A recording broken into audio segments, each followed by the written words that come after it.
You know what it is. It's them kids and wives and 925s, but we are still married to the games. Episode 340. It's your boy Gabe Patillo with Tim Router, Ed Placencia, and Chris McCracken, of course. And as always, we are talking games and life and games. Thank you guys so much for being here. Yay, yay. All right.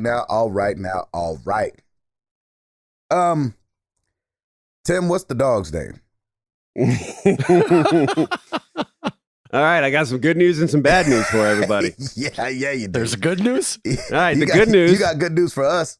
Bad news for you. The good news was that all of the community's prayers were answered, and the puppy that we had talked about was not available and already got adopted. No way! You got talked into a different dog. Oh my gosh! This is crazy. God. This is crazy. You should have said the that. bad news is so we told Piper, we're like, hey, listen, Piper. I jumped to conclusions like a bug just then. That's right. Oh my gosh. Yes. The bad news is Piper was just like, we talked to Piper. We're like, hey, listen, the dog that you wanted is getting adopted. And she's like, oh, okay, that's all right. And we're like, oh, all right, you're taking this really well. She's like, well, we'll just get her sister. So there was a sibling in the bunch that was right there as well. And so we adopted her instead.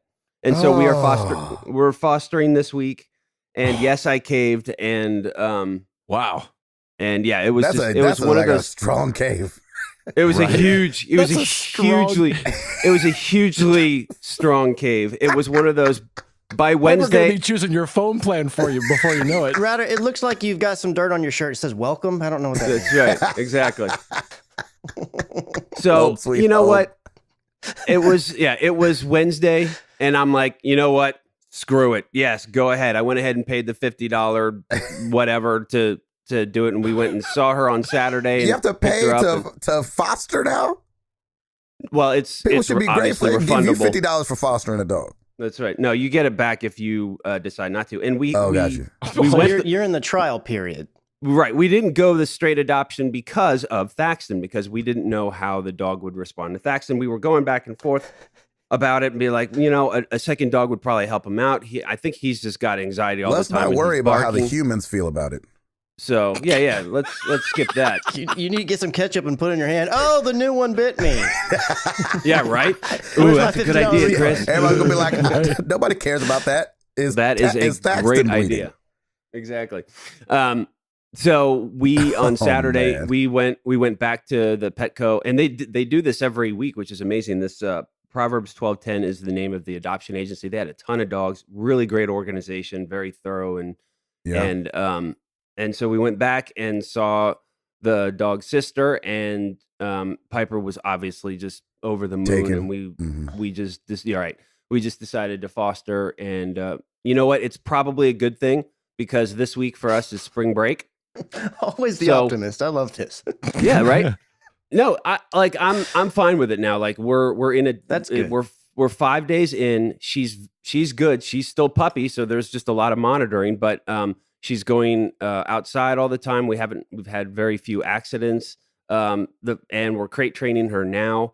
And so, the first 2 nights or so were a little rough. She was just kind of crying. Didn't really know. Mm-hmm. Yeah, crying. But like we kept her in there. We held our will, and I think she's getting used to it now. And Piper is just, if I have to tell Piper, put the dog down, stop picking her up and carrying her around, like I've told her like a million times every day. Yeah. I'm like, she is a dog, she can walk, put her down. Yeah. But it's good. We decided just to have a staycation. We weren't going anywhere for spring break, so we've actually had a really good time. Or for a long time. No, it's been pretty decent. So I just, what's the dog's name? I just broke down her full Piper official name is Princess Sparkle Unikitty. Oh God. Otherwise known as No, it isn't. No, it's not. I mean, that's her full name, but we've actually named her Pepper. So, okay. All right. Yeah. Okay. So she is a Jack Russell Beagle mix. Oh. And she is 2 months. She's 2 months old. And yeah. So there you have it. She should be smaller than Thaxton, right? I mean, beagles can get a little bit bigger. Yeah, but no, the Jack she will Russell part- probably.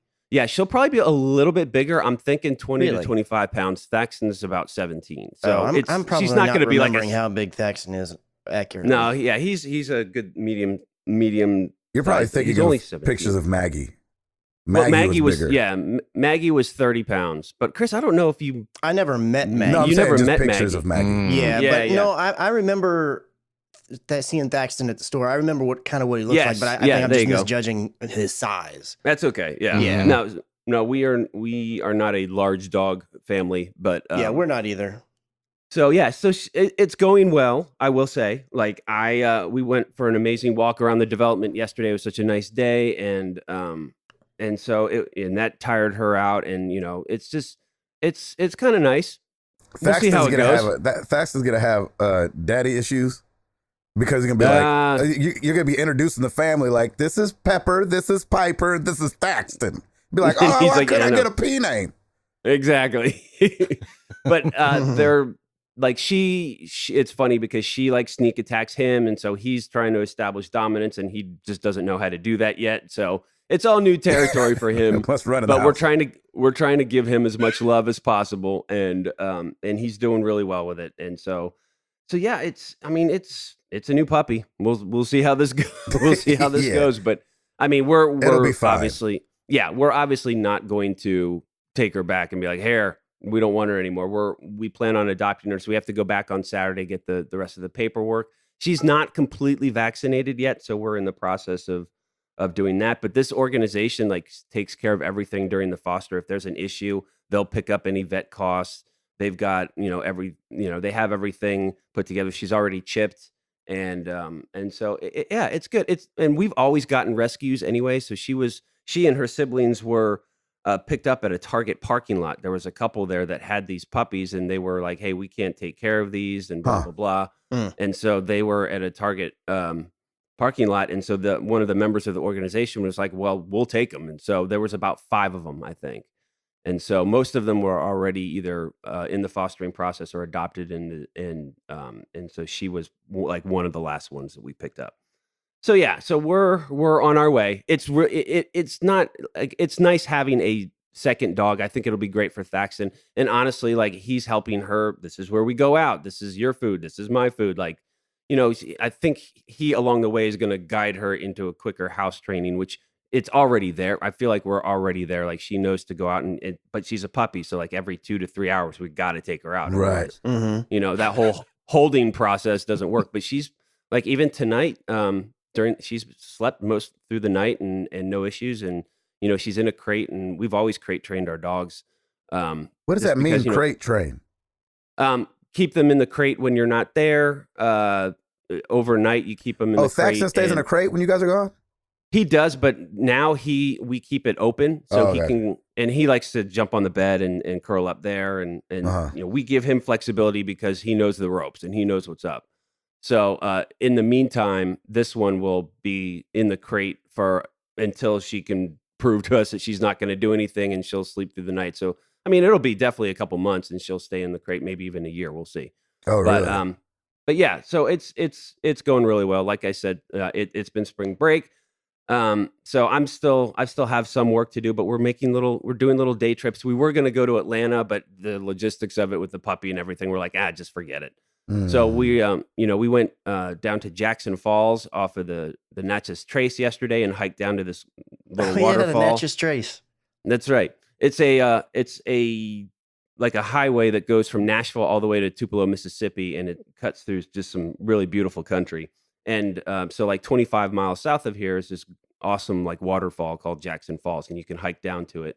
And by hike, I mean it's a paved little path with steps going down, and then you go down into this huge area where there's waterfalls.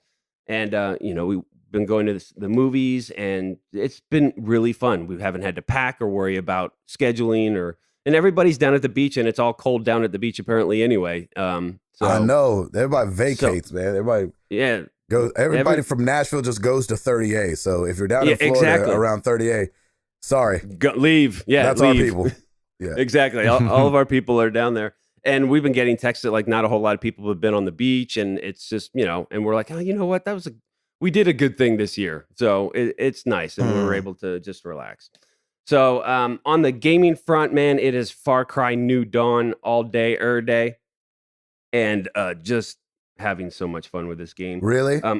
I got the Elite saw launcher now, so now I'm playing with that because it's pretty amazing how you can just like hit up 4 or 5 people with one shot, and I'm just kind of loving every minute of it. So that saw launcher, man, that is my jam, and just having so much fun. Haven't really hit a lot of the main missions. I've just been running around and liberating outposts and then reliberating them and doing some excursions or expeditions, and it's just there's just so much to do in this game. So having a good time. Nice. So that's it for me, man. It's puppies all day. What's every after day. Far Cry for you? Spider-Man, right? Yep. Yeah, I got Spider-Man Yeah. queued up. Nice. I like it. Yes. Yep. There you have it. Chris, what's the cat's name? I don't have one. I don't have a cat. Do you? So, I wasn't expecting you to go to me because we may overlap some. So you want me to go? You want Ed to go first? Well, I just didn't know because dang you were nabbit, here for that's part of that. I right. didn't know if you wanted us because ours. Yeah, we could do that. Ed, what's the dog's name? Ed, what's the hamster's name? Yeah. Well, Hammond. funny you should ask. No. We're dog sitting for a puppy Oh, this nice. week. So, yeah. Hey, there you go. Yeah, nice. yeah. So And how's it's, that going? It's going well. Yeah, it's this cute little puppy that a friend of ours got. They got it back in December. She was pregnant and kind of like, I want a puppy, and he was like, "Are you sure you're about to have a baby?" Yeah, And exactly. she had the baby this weekend, and she was like, "We need to get rid of this puppy for a little while." So Oh my So gosh. that's awesome.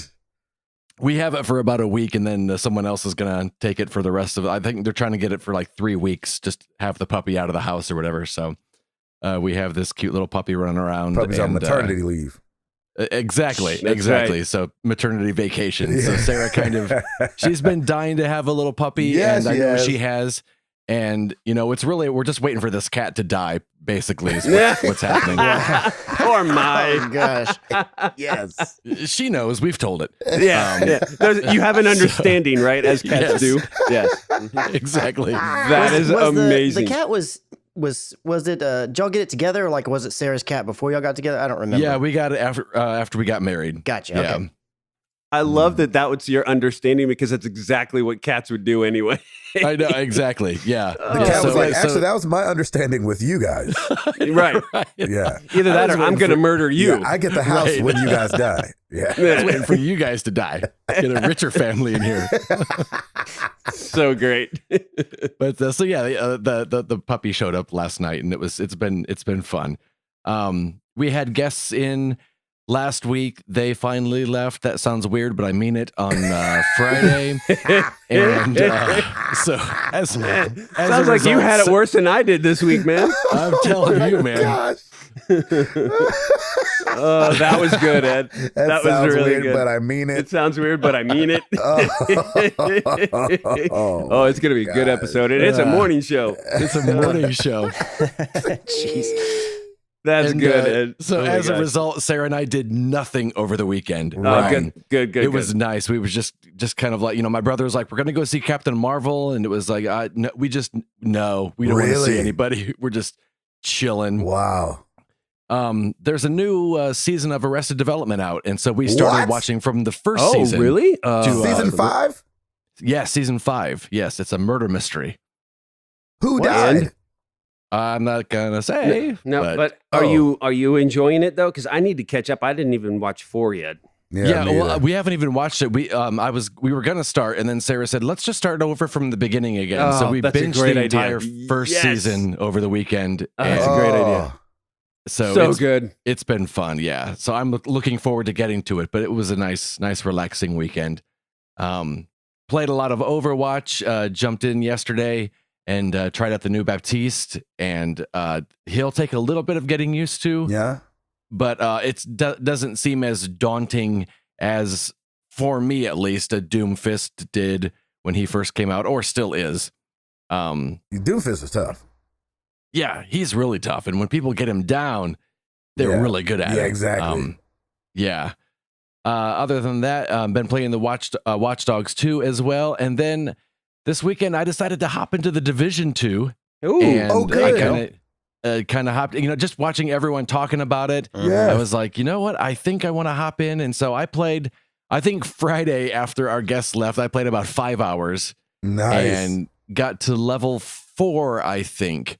And then the next day hopped in with Jared and Noah and Haley. And because they are way ahead of me level wise, because they had like the early access because they had pre-ordered it. Yes.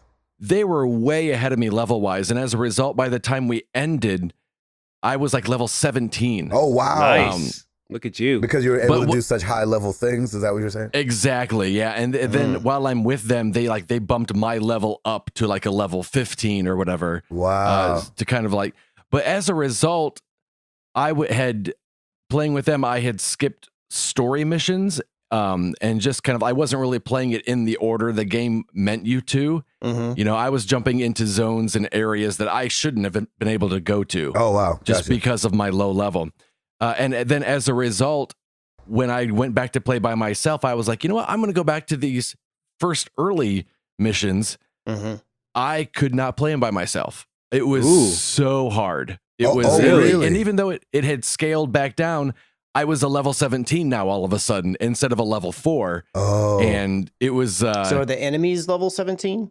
the I'm enemies assuming? are level 17 as well. Okay. Yeah. Oofa. Okay. So Wow. yeah, they scale up with you, and you can do the thing like the matchmaking, like and people online people will come in and help you. But I kind of wanted to just sit down and play by myself, Sure. and I didn't want to have to talk Communicate with with people and people. Yeah, communicate. exactly. Yeah. So as a result, I actually restarted my game. And No just said, you know way. what? I'm just starting from the beginning. Wow, I'm going to that do much, all of the missions the way you're supposed to.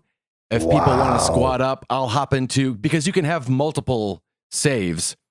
If That's people want to nice. squad up, I'll hop into this other one that I did first Yeah. of all. Mhm. And so I was able to, I played for, I think 3 hours and could not finish one mission that, again, is a very introductory mission. Even on the new character? On the new character, or no, on the old character. Oh, I went okay. back and did it on the new Wow, character. man. I made my way to it and beat it on the first go through by myself. I didn't have to call it for backup or anything like that. Weird. And yeah, it was weird because even though it was scaled, I would think it would still be the same difficulty. I don't know if they send more enemies at you or what it is, but it was a little. So yeah, it was nice to kind of take it at the speed intended, if that makes any sense. Of course. But I enjoyed it. It was fun. I didn't mind starting over again, and I'm probably going to start streaming that this week when I finish Watch Dogs 2, put it up on the YouTube channel, and I'll probably start over again. So I haven't touched it since I restarted it, that one short session. So I'll start over again and just kind of be fresh with the controls and what have you.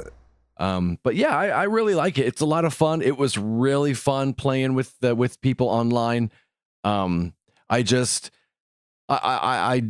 prefer, if I'm gonna play a multiplayer game, I prefer one like Overwatch where I feel like I don't have to be in communication with people. Yeah. And even though you don't have to, you can squad up with people that are randomly assigned to you and just do the thing.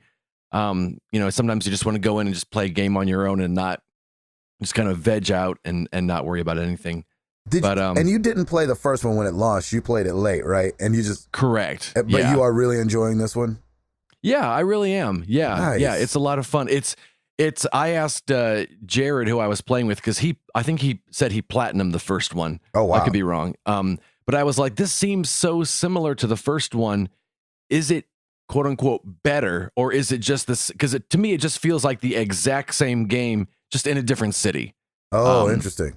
And he said, visually it's a little better. The controls are a little better. The leveling up system is a little better. I didn't play the first one enough to really have that knowledge or that comparison. But, a testament to the first game. This one, to me, it still seems pretty similar. And if you're enjoying the game, then that's not a bad thing, Yeah. I liked it. It's been a lot of fun and looking forward to, got into that Married to the Games squad. You have to play for a little while before you can actually join up with other squads or groups or crews. I forget what the term is. But joined in, and we got a nice little crew going there. So if you're playing the game and you haven't yet joined a group, feel free to join the Married to the Games group. Just hit up Jared or Noah. They're on the Facebook group. They're on Twitter. They're on the Discord, and they'll get you an invite, and we can have you in the game. Is it one squad or group or whatever it's called across whatever the platform, or does there have to be one for PS4 and one for Xbox? Do you have any idea? I am going to assume it's per platform. Okay. Okay. But I don't know for sure. Gotcha. Nice, Yeah, Ed. but, I'm so glad you're liking it, buddy. Yeah, it's been fun. It's been a good time, and I've been pleasantly surprised. There you go. Yeah. Chris? How's Ellie, The Last of Us Part 2? I know, right? Yeah, right. So as I kind of alluded to earlier, this weekend, I've actually been off since last Wednesday. We took off last Wednesday. We were finishing out the last little bit of our vacation time, and I'm still off on vacation right now. We go back to work on Thursday, and then I actually have a half day on Friday. That's the last little bit of it. That was good planning. Are you sure you didn't quit? Yeah, exactly. I really don't like getting towards the end of the year and not having any kind of time left in case, I get sick or something comes up. I hate not having any time. So I usually just sit on about a week or so. Mm-hmm. And then usually I would have used it a little bit before now, or like a little bit throughout February and then March. But just the way that things and projects kind of aligned, I had to just cram it all in right here at the very end of March. And you can't bank it to the next year or no, it does not roll right? over. Yeah, it does not roll over. So it is a use it or lose it kind of thing. So it's actually this month in particular, especially in my department and even a bit in Stacy's, there's been a lot of people just like filtering in and throwing in their last little bits. So March tends to be that way a lot of times. I just usually don't wait all the way till the end of March to kind of throw it in there. But the good thing about that is that I had all the time off that I needed when Mr. Gabriel came to town. Yeah. There it is. Nice. Yeah, he came here for typically, I mean, I feel like this happens fairly often, but he comes down around this time of year and he has like a 2-show back-to-back little air time at the same location out in the Grand Prairie. And so since he came down for that, at the same time, they're also having, it's not called Celebration. It's called something different. Spring at the Silos. Spring at the Silos. So they were having that down in Waco at Magnolia. And Jenny was in town for that because she's been part of that for she's been part of that for like 3 years now or more, right? Something kind of crazy like that. So we headed down to there, met up with Gabe down there. We got to eat at Magnolia Table. We got to see all the crazy stuff that there was going on there. Hang out with Jenny. What's our partner's name? I forgot. Leah. Hang out with Jenny and Leah for a little while. So that was a great time. Magnolia Table. Good. Gabe, that was your first time going there, right? Man, yeah. Oh my gosh. Number one, I didn't even get the right thing and it was delicious. I know. Oh, that's awesome. Like that doesn't work. That doesn't work everywhere, brother. Exactly. I was so kind of like, not overwhelmed, but it's like, it's one of those things where you've heard so much about it and you're only going to go once probably until, a year from now, if we, if Jenny and them get invited back. And so I kind of panicked and just like ordered the breakfast tacos and they were freaking delicious, but everybody else's meals looked way better than mine. Oh, that's hilarious. It kind of depends because Gabe came down with his buddy Ryan, and Ryan got a salad. Yeah, well, Ryan's looked disgusting, but yeah. Ryan's, so I would say yours looked better than Ryan's. Well, it looked better than Ryan's, yes. Even though his salad looked well put together. It did look good if you're like a salad guy, but it's like when you go to Magnolia Table, the last thing I'm thinking is salad. Yeah, that's right. And so but Chris and Stacy both got like plates of things. Like I got 2 tacos. And I got a rock. No side. Yeah, exactly. These jokers had 2 sides that looked just unbelievable. I think one of Chris's sides was pancakes. Yep. And so, as a side? Yes. Well, it's called the pancake platter, but the pancakes come on their own plate. And then you have the eggs and you have the tater tot hash browns and then the big strips of bacon.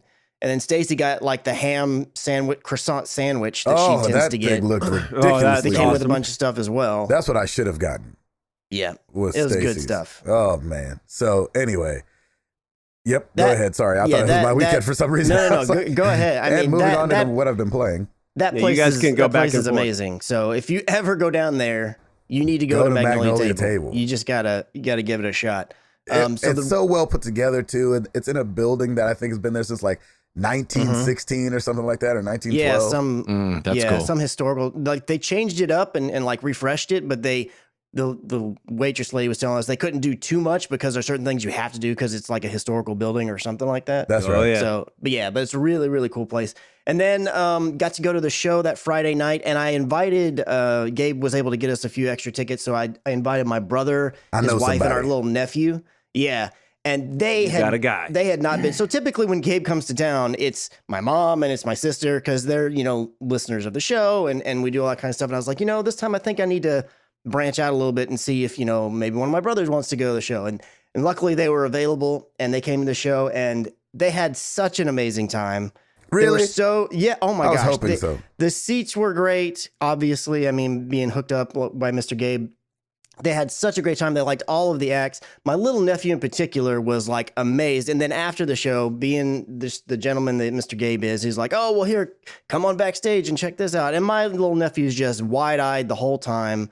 It just blew his mind. He went to bed. My brother told me that he went to, when they got home, they're, like, all right, it's time for you to go to bed. And on his way out, he was saying to himself, like in his room, like, man, this was the best night ever kind of stuff. Oh my gosh. that's Like, so so it great. was That's such, awesome. they were so over the moon, and I can't thank you enough for just treating them the way Dang you it. did and taking care of them because they had such a great time. That is so good to hear. Yeah, it was a lot of fun. And then the next day, and I'll kind of like Gabe talk about what he did that day, but that evening I went ahead and came back to the show. Gabe got me one of those little all access pass things. I went and I was just in between the stuff that he was having to do for the show.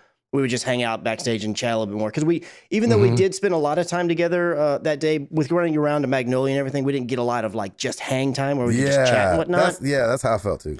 Yeah, so Saturday was when we got to do all that kinds of stuff. So that was a lot of fun too. Overall, it's always a joy whenever Gabe comes to town and we can hang out. So a lot of fun there. And then on We know it's loud at least. yeah. on Monday, my mother-in-law and our two nieces came down because it's their spring break this week. So they came down here and we've been spending some time with them. So on Monday night, we took them to a drive-in movie to go see Captain Marvel. I've never nice. been to a drive-in movie. Oh, I love So driving. it was You've a never first- been to one? No, I've never been to Oh one. wow. Wow. Yeah, it's Oh, the they're first time so I've awesome. ever gone to one. And it was a cool experience. I don't know if this is just typical of the one that we went to because it's kind of in downtown Fort Worth. So yes, it's nighttime and it's dark, and in the area they have all the lights off. But there's city lights and stuff around still, kind of. Oh, right. So Yeah, you do like get the that. scene. So we were watching Captain Marvel, and for anybody who's seen that, there's a lot of scenes, especially in the beginning, where it's really dark. Huh. You Yeah. really can't see when it's dark. I mean, Mhm. I had seen the movie, so I knew what was going on. And I didn't feel like I was being ripped off or anything, but I was like, man, this is... Now, granted, I will say this as well. The movie ticket was cheap, and all the concessions were ridiculously cheap. Like, I don't know how that place makes money, but Yep. it was a cool little experience. You just turn to and I'm sure this is how they do it everywhere nowadays, but, you turn to a station on the radio, and then you use the car speakers, and it was a cool experience, but I definitely would say that if I were going to do it again, I would want to do it in a similar fashion where it's a movie I've already seen. I wouldn't want to go Yeah. see a movie I'm Yeah. really excited about Yeah. for the first time at the Oh, drive-in interesting. theater because Yeah. it like picture quality wise, it can't quite compare to Yeah. like theater And where you're the listening to sun everything- and everything's blocked off Everything's and all stereo. that. Yeah, exactly. Yeah. So, but yeah, it was still a really neat little thing. We were able to take our dog out there, so that was kind of cool because it's a dog friendly place. So it was a lot of fun. And then yesterday, Stacy and the girls, they went and did like some arts and crafty things, and I went ahead and said, I'm good. I'll stay here at the house and just held things down here for a little while they went Held around things town and down. everything. Yeah, I was like, man, somebody's got to watch out. Those coyotes might show back up outside the fence. You never know. I'll Yeah. stay right here. Thank you. So, but it was a lot of fun. And then the evening, we just did a lot of family stuff and some gaming, did some Jackbox and a couple of other things. So that was a lot of fun. On the gaming front, I forgot to mention, I also bought in and I bought the Division 2. Oh, you did? Oh, Just nice. everybody. Doggone it, you guys are going to make me buy it now. Shoot. On our Discord, on Twitter, everywhere, even people outside our community. I have not seen anybody say a single negative thing about the Division 2. And I'm like, Yeah. Wow. doggone They it. spent all their negative stuff on the Division 1. Or they spend all their negative stuff on Anthem. And they're just like, but this is great. Yeah. Exactly. So I went ahead and bought into the Division. I'm definitely looking forward to jumping into the community. I knew I wasn't going to be able to play it right now, like while our family and stuff's in town. So I'm hoping this coming weekend I may be able to finally jump into it. Maybe on Friday, that half day, whenever I get home after work. I didn't play the only thing I played in Division 1 was the beta.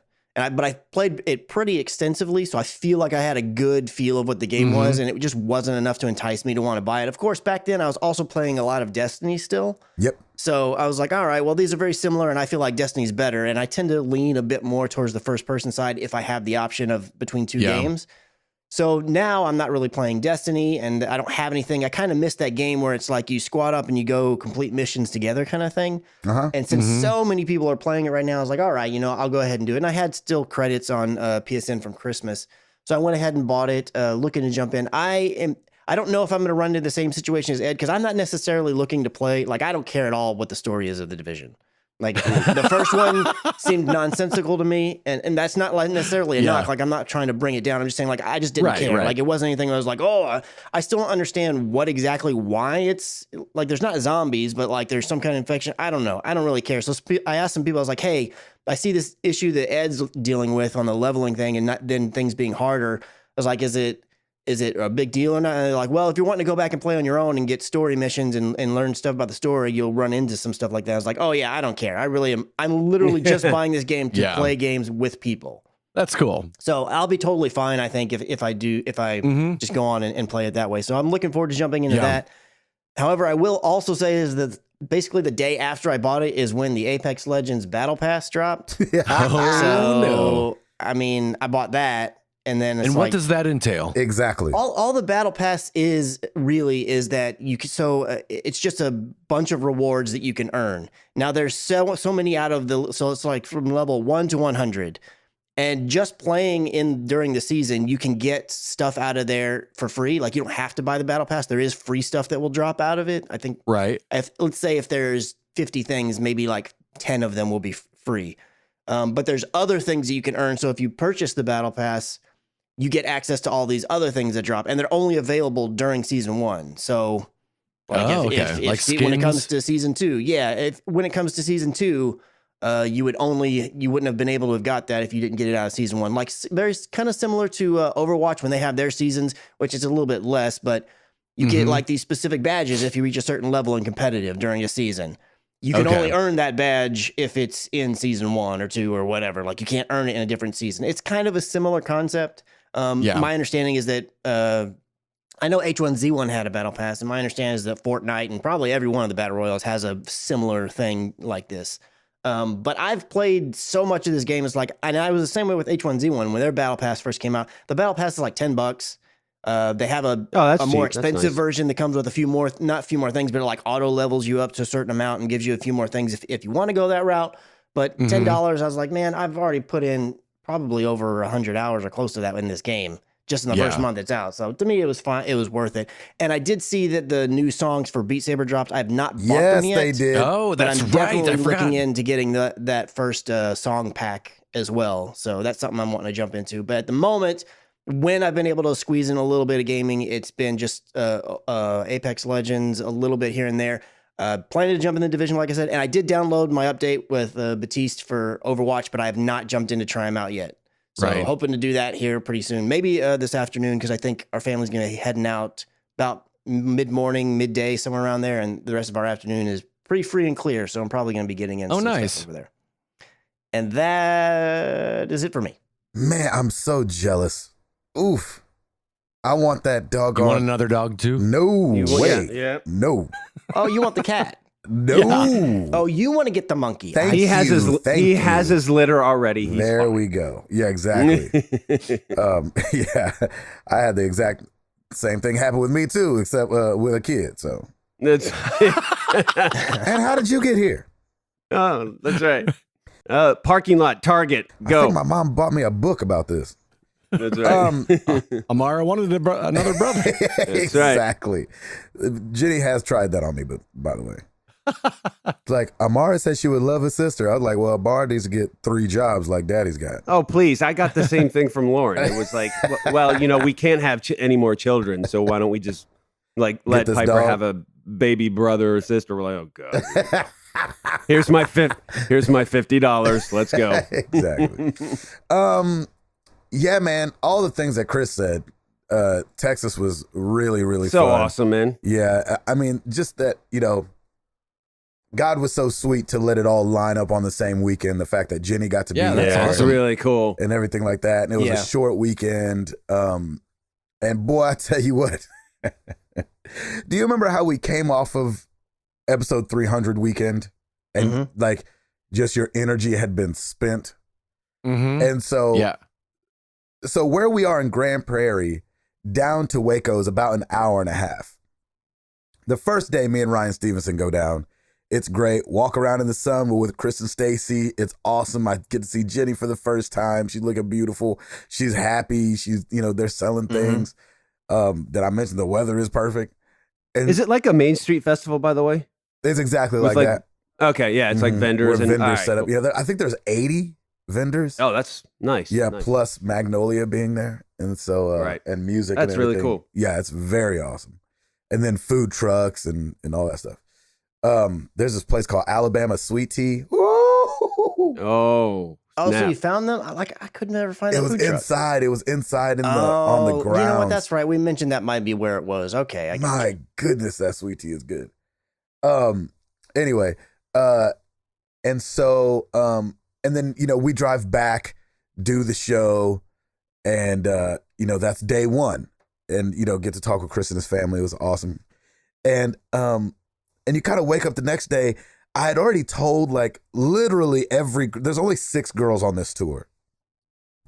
And I'd gone to each one of them being like, hey, not to be sexist, but Magnolia's down the way. Do you want to go? And so all of them said yes. And then 2 of them ended up not being able to go. But and so the next day, we get up at like, now this is not going to sound early to you guys. But here we go. It's road Margin early. me.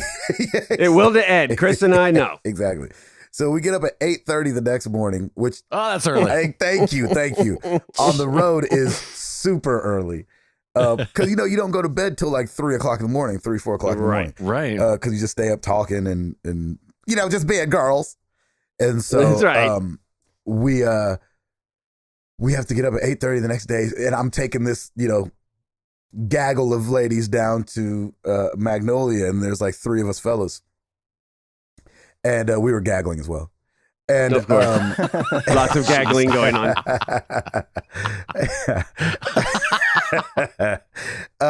And so we drive down there, do the thing. I spend most of my time with Jenny while everybody's walking around and taking it in and talking with her, and then I'll do a lap and then come back and kind of just stand by their booth and just be in the presence of my wife, not with 3 children, and get to like look over and talk to her whenever I want to. And so, and then drive back and do a show. So that drive, it's not crazy. It's an hour and a half, but it's just a lot of time in the car over 2 days, it felt like. And then on top of doing a show each night. And I came home wore out, boy. Oh my gosh, from the weekend. I bet. I rented a car, and I think on the car I put 440 miles on it or something like that in 2 days. Wow. And so it's just like driving. Texas is flat, and there's nothing to look at between Grand Prairie and Waco. And so anyway, the weekend was just crazy. It was filling and draining all at the same time, if that makes sense. Nice. Been doing some voiceover stuff. That's been so much fun. Man. Good. It's been crazy. I got to play a security camera yesterday. Oh, nice. That's awesome. Yeah. And then doing some more stuff today. As far as gaming, Chris, should I tell Matt's story or no? Yeah, man, go for it. Okay. I'm going to tell a quick story. It's not my good. story to tell, but he's part of our community and it happened in Dallas. And so I'm just going to tell it really fast. I'd love to And tell what it. happens in Dallas stays in Dallas. I'd love to tell it with all this amazing detail, which Yeah. I'm going to try not to do. I'm going to just tell you the story and then you guys can just be blessed by it. Perfect. Matt, Beefmaster Serta, Road Crew, who writes in a lot to the show. In December, or maybe in November, December. Okay, with the details. It doesn't matter. He does Ancestry.com. All of us have been doing Ancestry.com on the road. Yeah. He happens to have done it, figuring out where he comes from. In December, I don't know if you guys remember, I went to Gatlinburg. And he was there as well. And he's in Gatlinburg hanging some, video lights or something like that. And his wife starts blowing his phone up. And he's like, what's going on? What's going on? Finally, because he's like, what's up? And she's like, babe, Ancestry found your mom. So come to find out, I didn't know this. Serta's been adopted from birth, like straight from the cut the umbilical cord into the arms of his adoptive parents. Wow. And so he's never Straight from the where. straight from the Straight from That's the gonna be a new wah. phrase on all the cards. Straight from the wah to you. Exactly. And so he's Wow. obviously knew he was adopted, but the Ancestry found his mom, and so he messages her, and he's like, "Hey, it looks like Ancestry said we're fairly closely related," and she's Just a little. yeah, exactly. She's like, "Yes, I'm your mom, your biological mother," and so so I'm talking to him at rehearsals, and he's telling me this story and how they're now Facebook friends and talking back and forth. And I was like, that's Wow. crazy. And he goes, yeah. And then a couple weeks go by, I was like, dude, how's everything going with like the relationship with your mom and everything like that? And he's like, we're going to meet in Dallas. And I was Wow. like, what? And he's like, Wow. yeah, we're going to meet in Dallas. And he was like, I was like, oh my gosh, how you feel? And, he's nervous, but like, Yeah. Serta's pretty even keel, so you can't really tell it on him, you know what I'm saying? And then so he calls, this is the one detail I love. I have to tell this one. He calls his mother that raised him, and he's like, Ma, I found my biological mother. We're going to meet. How do you feel about that? Yeah, it's awesome that he did that. Yeah, I know. Number one, that's responsible. Mhm. Yep, very much so. Serta says she starts crying Oh, man.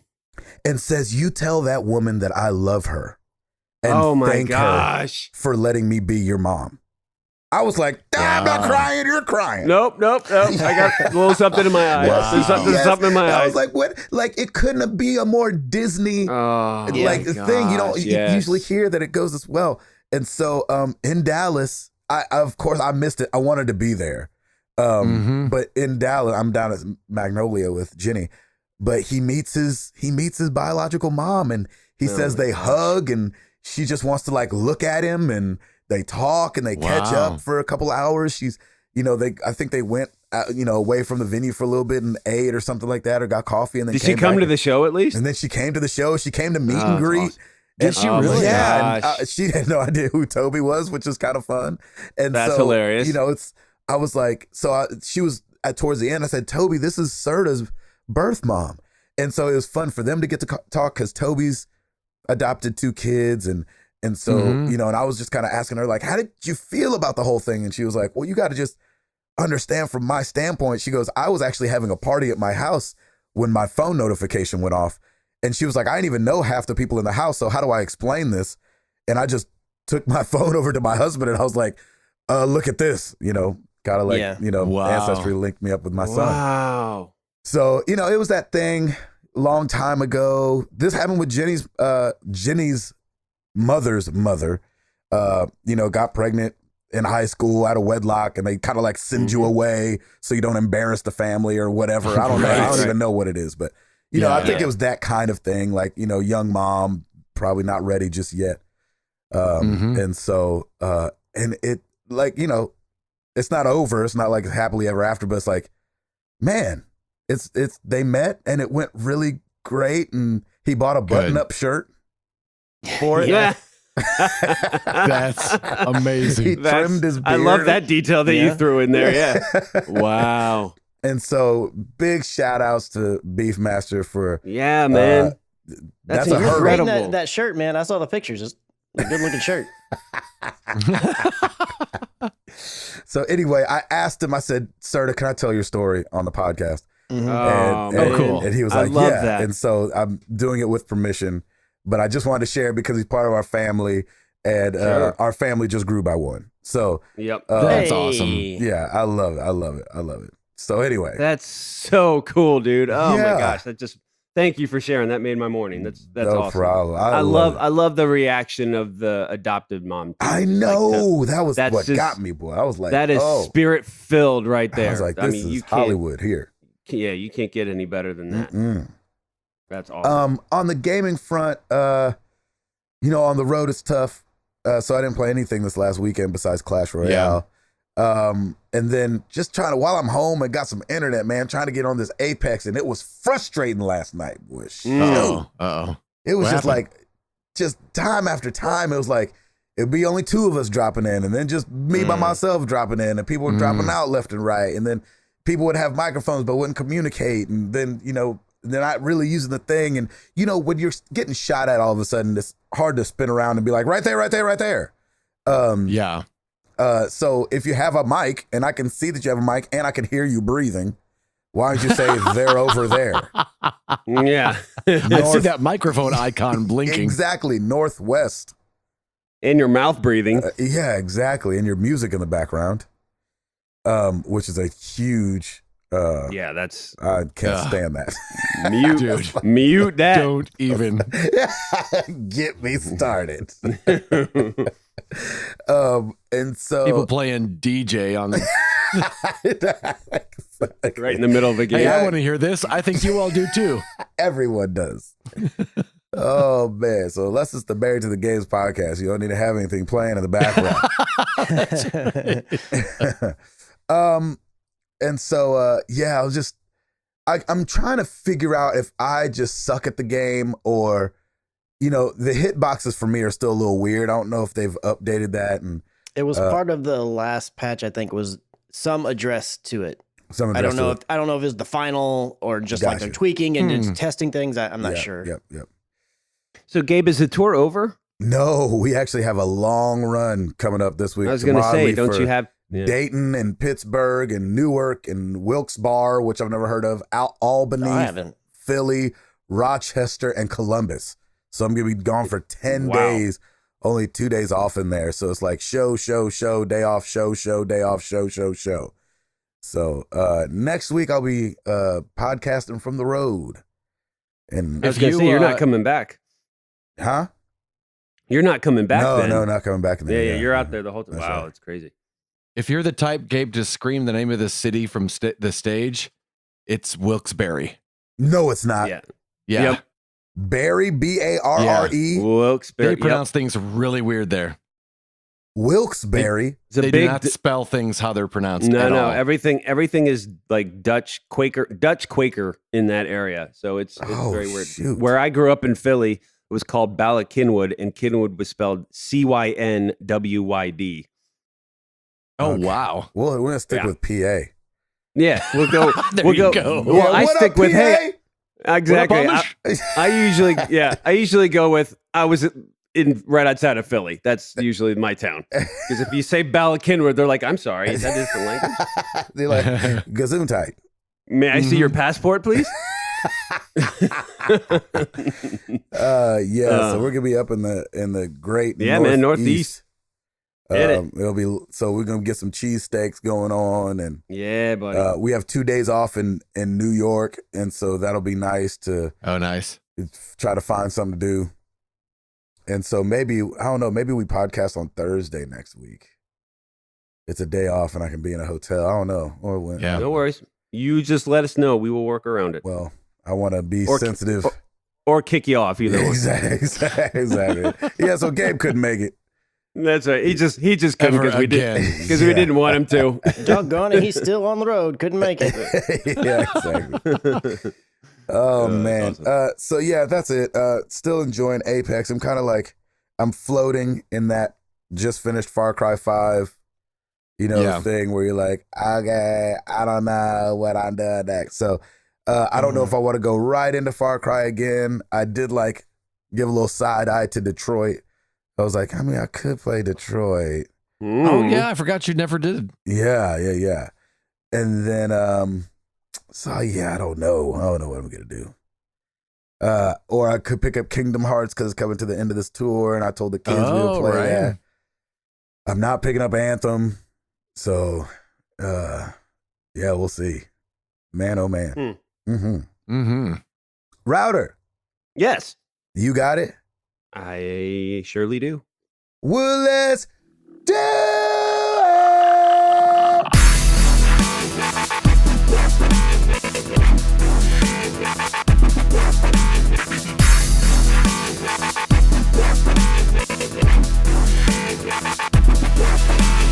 All right, we got new releases this week. Chocobo's Mystery Dungeon Everybody for the PS4 and Switch. There's a loss of translation there for sure. That's definitely what is it? Chocobo's Mystery Dungeon Everybody. So is that a movie or is that a game about the big chicken things you ride? Yeah, I guess so. Final Fantasy. True. Yeah, Chocobos. It's definitely something. Chocobos, everybody. That's right. Detective Chocobo finds a mystery, solves a mystery. Exactly. Everybody. Yeah. Every. Well, it's every and then buddy, Buddy, not everybody. So everybody. Everybody. Come on, Chocobo's Mystery Dungeon Everybody. So yeah, all right. Constructor Plus for the PC, PS4, and Xbox One. Super Phantom Cat for the Switch. Of course. Fate Extella Link for the PS4, Vita, and Switch. And the big one is Sekiro Shadows Die Twice. I'm going to tell you this. I'm getting that game at some point. Are you really? Yeah. Because, man, which I know it's done by From Software, but just watching the stuff, they put out this video about it that really breaks down like some stuff about the game. I was like, man, it looks very reminiscent of Bloodborne, which again makes sense because of the developer that it's from. It's sticking in that Souls kind of area. And I really enjoyed Bloodborne, but I didn't play Bloodborne like other people did. I didn't play it like, oh my gosh, for like ever. I just played it to a certain point. I was like, man, I really enjoyed my time with that. So I want to play this one, but I'm not going to get it right away. Cool. I'm going to wait till goes on a sale or something like that because I don't have time for it right now. But I'm definitely planning to pick that up at some point. It looks really cool. Nice.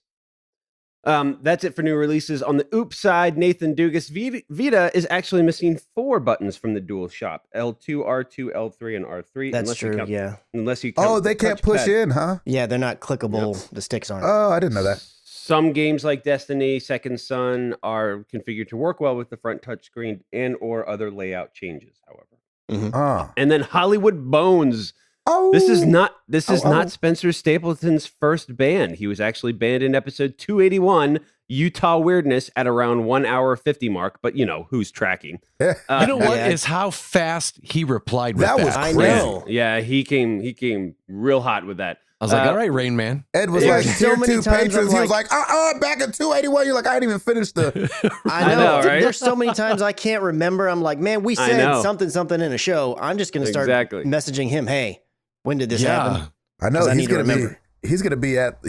he's knocking on door for MTTG historian. I know. That's right. He's getting there. Now that Watch out, Lim. Lim might have passed the grail on. So they got banned, both Spencer and Josh, because they answered the question of the week. They didn't answer it correctly, so Gabe fired Josh. Then Chris suspends them both for 1 week. I totally forgot about that. Yeah, isn't that funny? All right, ladies and gentlemen, NPD for February is in. Here we go. Consumers in the U.S. spent $1.05 billion on gaming-related products in February. That is up 4% from $1.01 billion in 2018. Total, that's all sales is up 4%. Video game hardware is down 12% at $277 million. Sure. PC and video game software is up 15% at $457 million. Video game accessories and game cards up 6% at $313 million. The top 10 games of February 2019. Number 10, Call of Duty Black Ops 4. Huh. Number 9, NBA 2K19. Hmm. Number 8, Metro Exodus. Number 7, Super Smash Brothers Ultimate. Wow. Number 6, Resident Evil 2, 2019 version. Oh yeah. Number 5, Red Dead Redemption 2. Oh wow. And here's where we get weird. Number 4, Far Cry New Dawn. Thought for sure that'd be a little bit higher. Number 3, Kingdom Hearts 3. Oh yeah. Number 2, Jump Force. Oh really? And number 1, Anthem. Wow. Anthem was the best-selling game of 2019. I love this quote too. And it is now the second best-selling game of 2019. Well, yeah, we're in February. It's the second month. Of course it's going to be the second best-selling game. Anthem represents the second highest launch month sales ever recorded for BioWare. Wow. Trailing only the March 2012 release of Mass Effect 3. Now, I predict that next month it is going to go way down. Yeah, exactly. Given and all highest number of refunds. And number of refunds. Yeah, so that was interesting, the Anthem, but Jump Force, man, coming in at number 2. Yeah, Jump Force, the one with all Anime, the baby. Dragon Ball stuff and Heck yeah, fighting. Naruto, man. all them. Okay, that makes sense. I need to play So- That's that. a big fan base. Yeah, it is. And then you had Kingdom Hearts at 3. I'm really surprised. I thought New Dawn was going to be at least in the top 3, but it came in at number 4. So I maybe just because it's an extension of 5, perhaps, that people were just like, nah, I'll play something else. Well, I think too, Anthem was just that was going to be a hard one to beat, even with the crappy launch. You know what I'm saying? You have to buy the game to have a crappy launch. And Kingdom Hearts. I mean, man, Yeah, people been Yeah. itching for that game. Yeah, just a People were decade and a waiting half for is that. all. Yep. So we said that hardware spending declined 12%. However, Nintendo isn't just performing well, but it's delivering some of the best February results for the company in years. It's generated its highest February month hardware sales since 2011. Hardware company- sales? Yep. For the Sheesh. Switch. That And means the it was company- better than last February's? Yeah. And the company also reached the highest year-to-date dollar sales for Nintendo-produced hardware since 2011. So, man, Nintendo's just month after month is just having a ball right now. I know. And- Reggie's Wow. like, it's a good time to leave. Right? Yeah, right. So that is it for me. There you go. Back to you, gentlemen. Well, me All and right, Chris ain't gonna have much either. No. Yeah, I think Tim That's just that had one more than big me and story. Chris. Exactly. sweet. Yep, hit it. All right, so I'm just going to break down all the stuff that was talked about, or as much as I can, about Google's new gaming platform that they announced or released or talked about. I guess they didn't release it. They announced it yesterday officially at GDC 2019, and it is called Stadia. So I got to say, I wasn't expecting that name. Don't I like just thought it it. was going to be like Google Gaming or something. That seems Yeah. like that. GG, Google Gaming. I mean, I thought there'd be tons of way to play off that because GG's, a big thing you say, good game and gaming. But there we go. And it Well, I kind like of that, sounds Chris. like what Stevia? yes, Yeah, the sugar or whatever, or Yep. natural sugar. Activia. I don't It know. just what- sounds like some sort of an outbreak. I got the Stadia again. Mhm. I That's hadn't what it thought sounds about like it, but to it me. does kind of. I don't know if Yeah. it's a play off something else or it's supposed to sound like Yeah, I don't know stadium either. or something like that. But I Is don't it a think I like derivative of Stadium or something? Like, Yeah, what- well, in one of the little shorts they showed in their thing, it talked about how people had gathered in different kinds of stadiums in different places to play games. Yeah. And Stadia, I believe, is plural for stadium. Oh, look at Ah, you breaking there stuff. I don't know if down. it is. Maybe it's not. In my head, it's plural for stadium. I I like think that. stadiums is plural for stadium. somebody No, fact I would check. think so too. Somebody I don't know. fact I'm check. going with it till somebody, oopses us. All right. It says stadium may refer to one of the plurals of stadium, Hey. along with stadiums. Oh, there Okay. you go. See? We're all right. Exactly. Yeah, you did great, babe. Way to go. Still don't like it. Okay, so I'm just basically Yeah, I'm going to with you. read off a bunch of the stuff. Kotaku had a really good breakdown of kind of stuff that had happened throughout the day, so I'm just going to kind of bring that down. So the Google gaming boss is Phil Harrison, which I think we knew that from earlier, but he used to be with Sony, he used to be with Xbox, so he's got a lot of gaming prowess. And they had the conference in San Francisco. The core of the gaming platform is that it all runs via streaming. There's no console, there's no PC.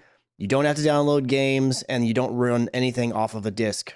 Knew that. It's going to be all running. They're saying that they're going to be able to hit, maybe not necessarily right at launch, but pretty quickly after launch, they're going to have the ability to hit 4K 60 frames per second, streaming over Google's network. And then they're basically calling this the new generation, which we've kind of had that kind of talk when it comes to the whole streaming stuff for a while now.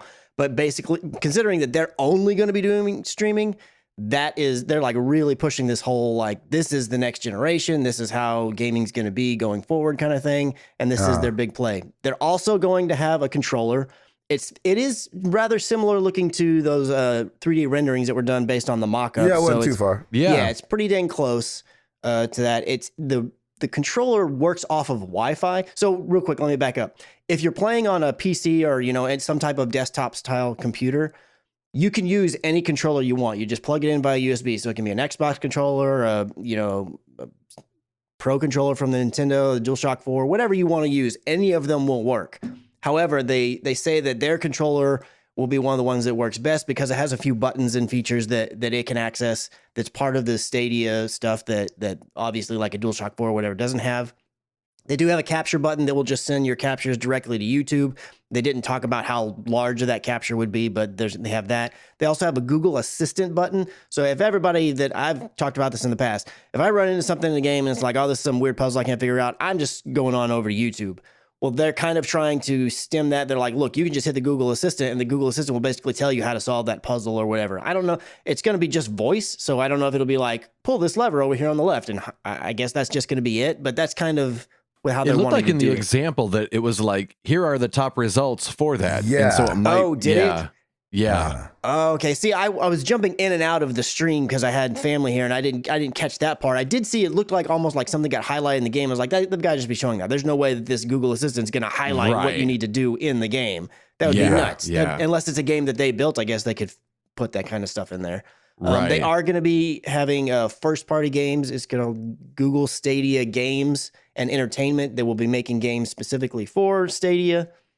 Oh, by the way, real quick, that controller works off of Wi-Fi. It does have a USB-C connection for like charging and whatnot, but it actually goes off Wi-Fi and pings directly to the game that's being played on the servers. So it's not going through whatever system you're doing. And it's the only way to play with a controller if you're going to be playing on a television, because the only way to get Stadia on a television is to use a Google Chromecast. Right. And a specific version of the Google Chromecast, I believe. Not the current one that they have right now, I don't think will work. It's going to be a new one that they're going to be releasing.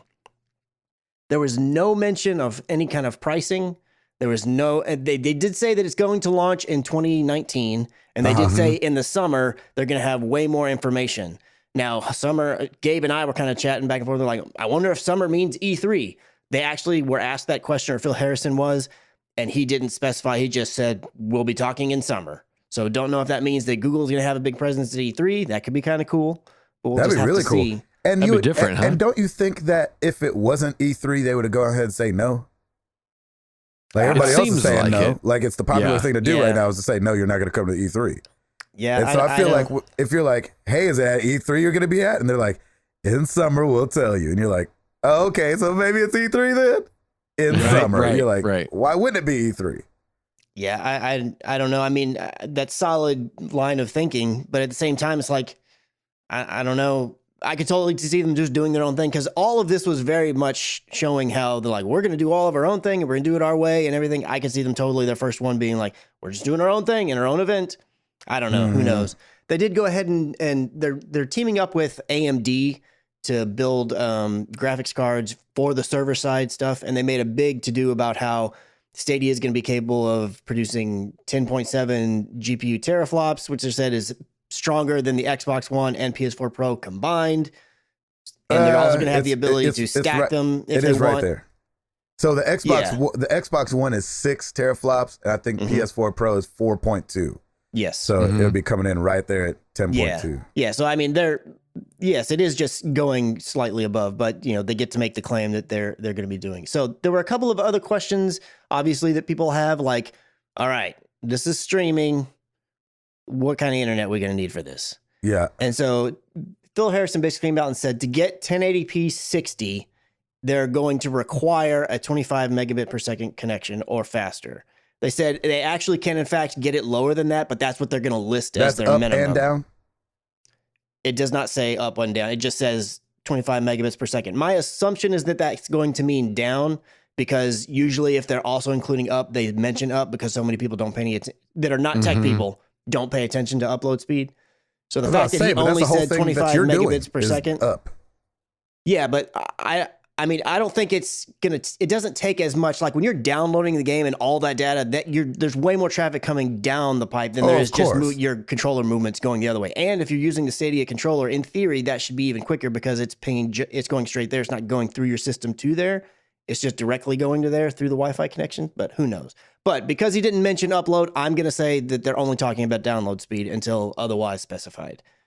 They just said for 4K streaming, they're going to only, because of their technology, it only has to bump up to 30 megabits per second from 25, rather than a huge, like, double the amount leap. Like the way that we've been able to figure all this out on our end makes it to where the bump is only small, relatively speaking, to get to 4K if that's what you're looking for. I have a question. Yes. This is gonna be a stupid question. You guys just there are no stupid questions. No, there are none. Trust me, this is a stupid question. We'll be the judge. Is it one server per user? That's a stupid question. I know. I wouldn't be a bit surprised if it's tethered. The way that they brag about it is like, each server is stronger than a console. And you're like, okay, so if I start playing a game, is that taking up one of those little setups that you guys are talking about with the AMD and all that? Or is that running 2 people's games? Or is that running 8 people's games? That's actually a really good question. That's a great question. I don't know that they specified that one way or the other, but inside the rack, again, I didn't get to watch the whole thing, but of what I watched, it seemed to me like when they were talking in that direction, it was more about the GPU, because there's going to be tons of GPUs in a server. Each of the GPUs, the way I took it was that could be allocated to one person playing that game. Now, on a server with like 50 GPUs, maybe there's 50 different people. I don't know. I don't know if there's like 1,000 people all accessing 50 different GPUs or 50 That's GPUs what I'm and wondering. sharing it. I don't know. Because then I don't know how you do the 60 frames a second at 4K for multiple people at once. I don't know. Because they also talked about using a single GPU and then at certain times stacking GPUs. So I don't know how they're doing that. And they are, obviously, as Google always does, looking ahead to the future. They're say that they're building Stadia in a way that it can, I think they use the term easily, but that's relatively speaking, eventually move it up to 8K 120 frames per second as that goes, as we continue to go past 4K and all this kinds of stuff like that they're building it in a way that it should be capable of scaling as things improve. So Gabe, I wonder if it's not like cloud computing though, where your one user might be using multiple servers to do different functions, and that, if they spread the load like that might actually work. Mm-hmm. Yeah, I just don't. They made a big to-do to talk about like how many different, not just servers they have, but in how many countries and how many regions and zones and all this like kinds of stuff, and how their network connects, just as you might imagine that they would, just kind of similar to how Microsoft has done when they're talking about all of their Project X Cloud and how they're getting ready to launch all their streaming side stuff too. You want to tout like your infrastructure to help sell the idea that, you can make this a thing, kind of. So yeah, they're definitely set up for it. When they were doing that, they're like, we're available in so many countries. I'm like, I know, you're Google. Yeah, exactly. Yeah. You should be. If you're not, I've heard of you. Yeah, skip the stuff we know. Yeah. Mm-hmm. My only I want to throw in there too that somewhere deep down in the code, the Joy-Cons and Pro controllers are about to be unlocked for Google Chrome, so they're going to be able to be used with Google Chrome. So that'll be a controller you can use, because that's one of the things they mentioned. You don't have to use the Google controller. You can use. I don't know if Chris already said that. Yeah, you use whatever controller you want. Yeah. And so, but only if you're connecting via PC. If you're on a television, you can only use the Stadia controller. Because it has to be, because the way that they're getting it to a television is using a Chromecast, and there's nowhere to plug in a controller to that. So you have to use the Stadia one, because that talks to the Google servers via Wi-Fi. It's not as simple as just having a web browser. It everywhere else the game plays, it plays on a web browser. And so, like, for instance, if your television had a web browser, Yes. I think it's possible, unless it's a very limited version of the web browser, depending on what OS is running on that TV. I think it's possible that if it was running Chrome, you would be able to use it. But the only way to do that with a controller would be to use the Stadia controller, because there's nowhere in your TV to plug in. I'm just wondering about like controller. The Sony TVs that link up with the DualShock or PS View. I mean, PS TV, you know what I'm saying? Mm-hmm. Yeah, but I don't know that it would be talking to, one, I don't know that they have a Chrome browser, which is something they did specify you would need to use. Yeah, and two, course. I don't know if it, I would assume that on those few TVs that are doing that, because there's not many of them out there that actually do that, because they cut that off pretty quickly. It probably only talks to the PlayStation side of stuff. It's probably not, you can't probably navigate the entire television with that. I mean, somebody out there might have one, could give us some information, but on the way they talked about how the only way to get it on a television is to use the Chromecast, and that when you do that, if you're going to use a controller, which you have to use the Stadia controller. That's the only way for them to talk to each other. But on a desktop or anything where you have like a USB port, you can plug in any controller you want and it'll work with Stadia. Assuming it has enough buttons. Like one Joy-Con may not have quite enough buttons on the so did you get a sense, or Ed, did you guys get a sense about, like, obviously they said they're going to be making games. Whoop-de-doo. But, like, did you guys get a sense of, like, the library or the way they're going to be leading? I mean, it was a very long Assassin's Creed Odyssey commercial. It almost seemed like they were partnering with Ubisoft, but I don't know if it's just going to be. Yeah, they mentioned Assassin's Creed and they mentioned Doom Eternal. You're right, but they didn't and really. NBA 2K. Yeah. But it definitely didn't feel like you can play any game you'd played this last generation. It didn't feel like that. That's the only thing I was kind of like up in the air with. It was like, okay, so we knew that you guys were going to be streaming something. We knew you guys had a controller coming out. A lot of us speculated it was just going to be the controller or maybe a dongle, which Chris is kind of saying, if you want to do it to the TV, you need the Chromecast dongle. But it just didn't feel like they spent much time. And again, I was in and out like Chris. That's why I'm asking. It didn't feel like they spent much time talking about the games that were going to be available or which way they were even leaning. It wasn't like, you know how PlayStation and Microsoft these last couple of years, especially when it came to the indies, list out all the indies, like at least show a picture of all their logos and be like, and these are the people we're going to be working with in the next year. Like it didn't seem like any of that. Yeah, it was definitely more of a tech demo than a game demo or a game announcement. Like they did, here's a list of all of the, but it was more of like the companies that make tech gaming things rather than Sony, Gearbox, that kind of thing. You have to, and I understand it's hard to do this because it was live streamed and anybody and everybody can. There's been a big to do in all the gaming news for weeks and now that Google's going to talk about this, but they announced this. They very specifically announced this at GDC.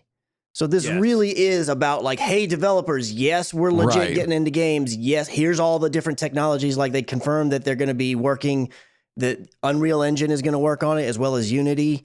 There was this other platform that they mentioned that I had never heard of before that I'm sure all the people in that room knew exactly what the heck that was. They listed all the different technologies, like Ed said, that they're going to be supporting and be a part of, like Havoc and a bunch of other different ones that are all used for making games.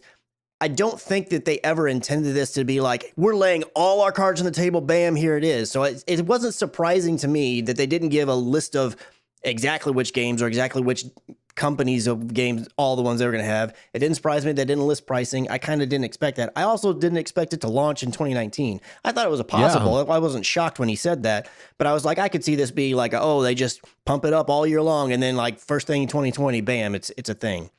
I'm pretty sure the summer is when they're going to have probably more. Yeah, during the summer, I think is when they'll nail down everything else. They are going to have a big Ubisoft presence, I would assume, because they partnered specifically with them to do the whole Project Stream thing, which is where they did most of their testing in the beginning. Obviously, they mentioned id, and I bet that they're still in the process of negotiating the deals of how this is all going to work with whoever. So they probably can't say who they're teaming with right now, anyways.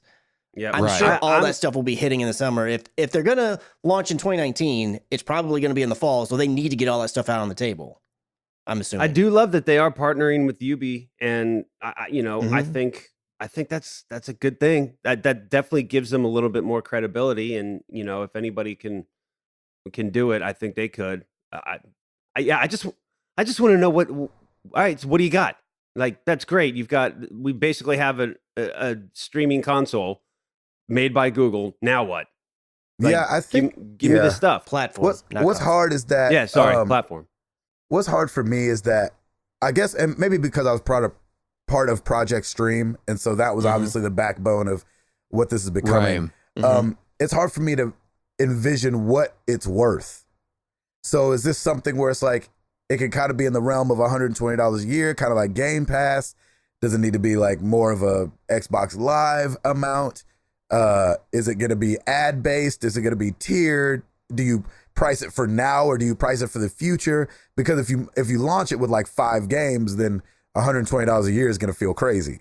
Well, and do they bundle it? Like, if you do it for the year, you get a Chromecast because you're going to need that if you don't have a PC. Yeah, or a controller. If you buy a controller, you get such and such. I don't know. Did anybody have any inklings like, ooh, I could see this being X amount of dollars, Ed?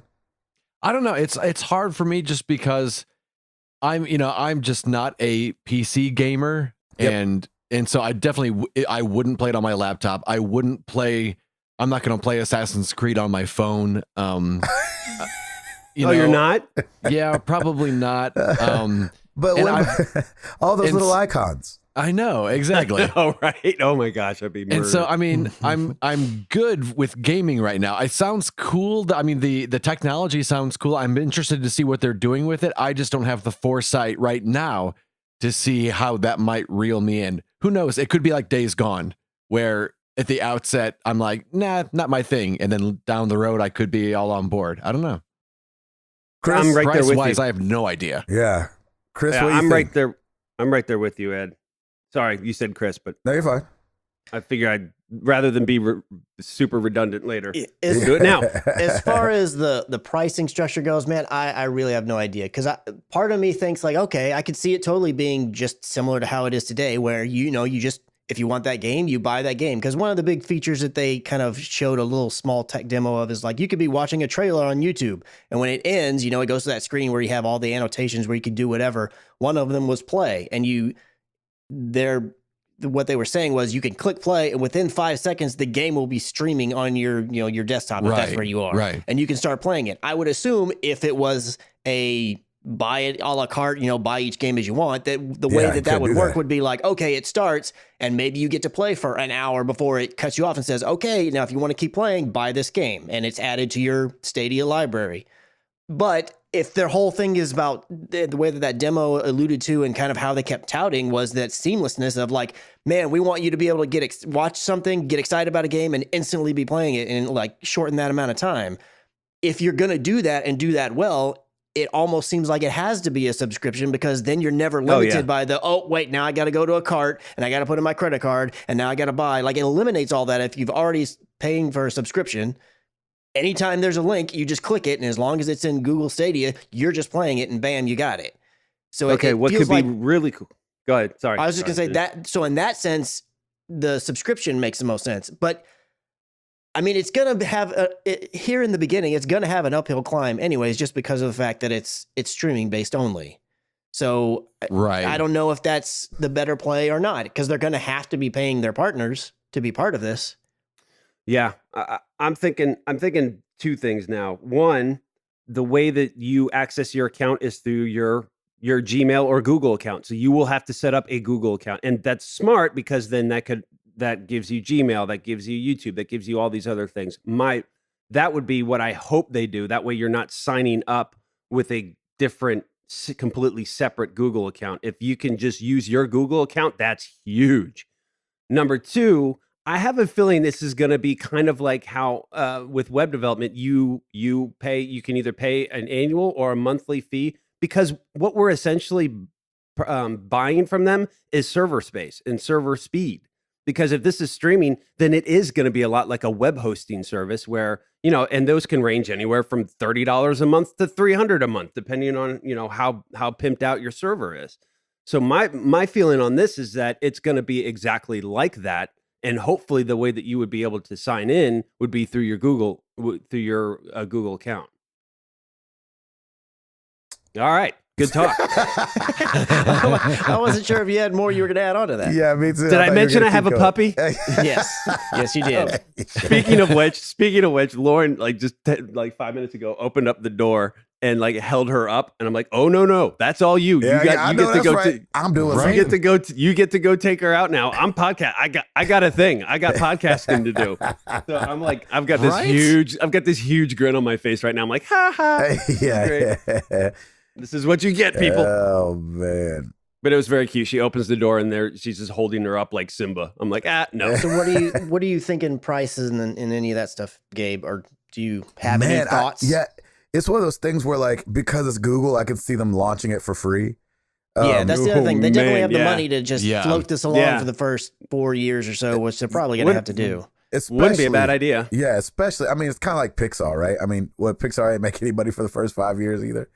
And you know, your boy was just pouring money into it from Mac. What was his name? You know, he got played by Ashton Kutcher, Steve Jobs. Yes. Yes.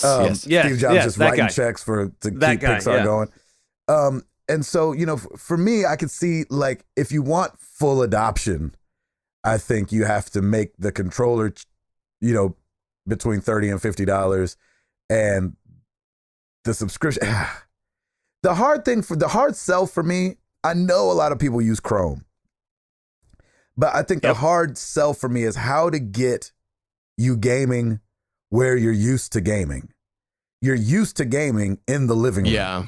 I think probably 70% of gaming happens in a living room. You think it's that high? Maybe it's just because PC people are so loud. I feel like we're in the minority. I'm talking about when you're like holding a controller. Oh, and, yeah. You know what I'm saying? Just like that thought process of where am I going to play? I mean, you're going to a location in your house with a controller. Right, exactly. I don't play in the living room. But I would think that at least half of people just, play in the living room or play in their gaming room or, you know, and I don't know what the numbers are when it comes to how tech savvy, you know, people are. But, you know, the way Chris is explaining it, it doesn't sound tough, but it just sounds like interesting. Thinking of Chromecast, a controller on the Wi-Fi, switching that over, and maybe like once it happens, once I see it, I'm like, oh, that's easy. Yeah, okay, that's simple. Well, and that being said, like, because it has to be over the Wi-Fi, does that mean if you play on your phone, you have to be at home on your Wi-Fi network? You can't play it like on the bus? You would probably need to be connected to a Wi-Fi network. Although then at the same time, like 5G is launching this year. One. So once 5G becomes ubiquitous, which will probably be a year and a half, 2 years from now, and every one of the networks will have their 5G network going, in theory, should be even higher than what you can get now. And you can get some areas depending on where you are. I've gotten it before, but I've gotten 25 down or more on just LTE at certain locations. Right. So, but I would assume that they're just like everything else. They're always going to recommend that you be on Wi-Fi for the best, most stable, blah, blah, blah, and whatnot. Yeah. Yeah. Especially in the beginning. And that's my question too, is like, you know, the anywhere and everywhere mantra. I'm an anywhere and everywhere guy. Internet don't work like that.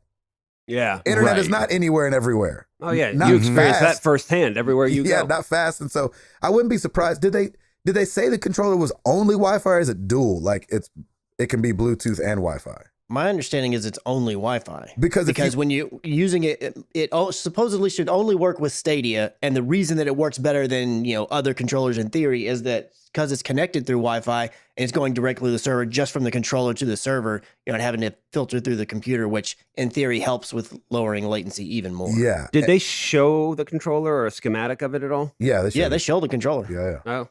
It doesn't look too different from what we thought. Just and good on you, Google, for doing the stick placement correct. Thank you. Both at the bottom is what Chris was saying. Nice. Yes. So I'm just trying to reconcile playing on your iPad or on your iPhone or whatever, and the way they kind of like want to picture you kind of looking down at your phone and playing with this controller.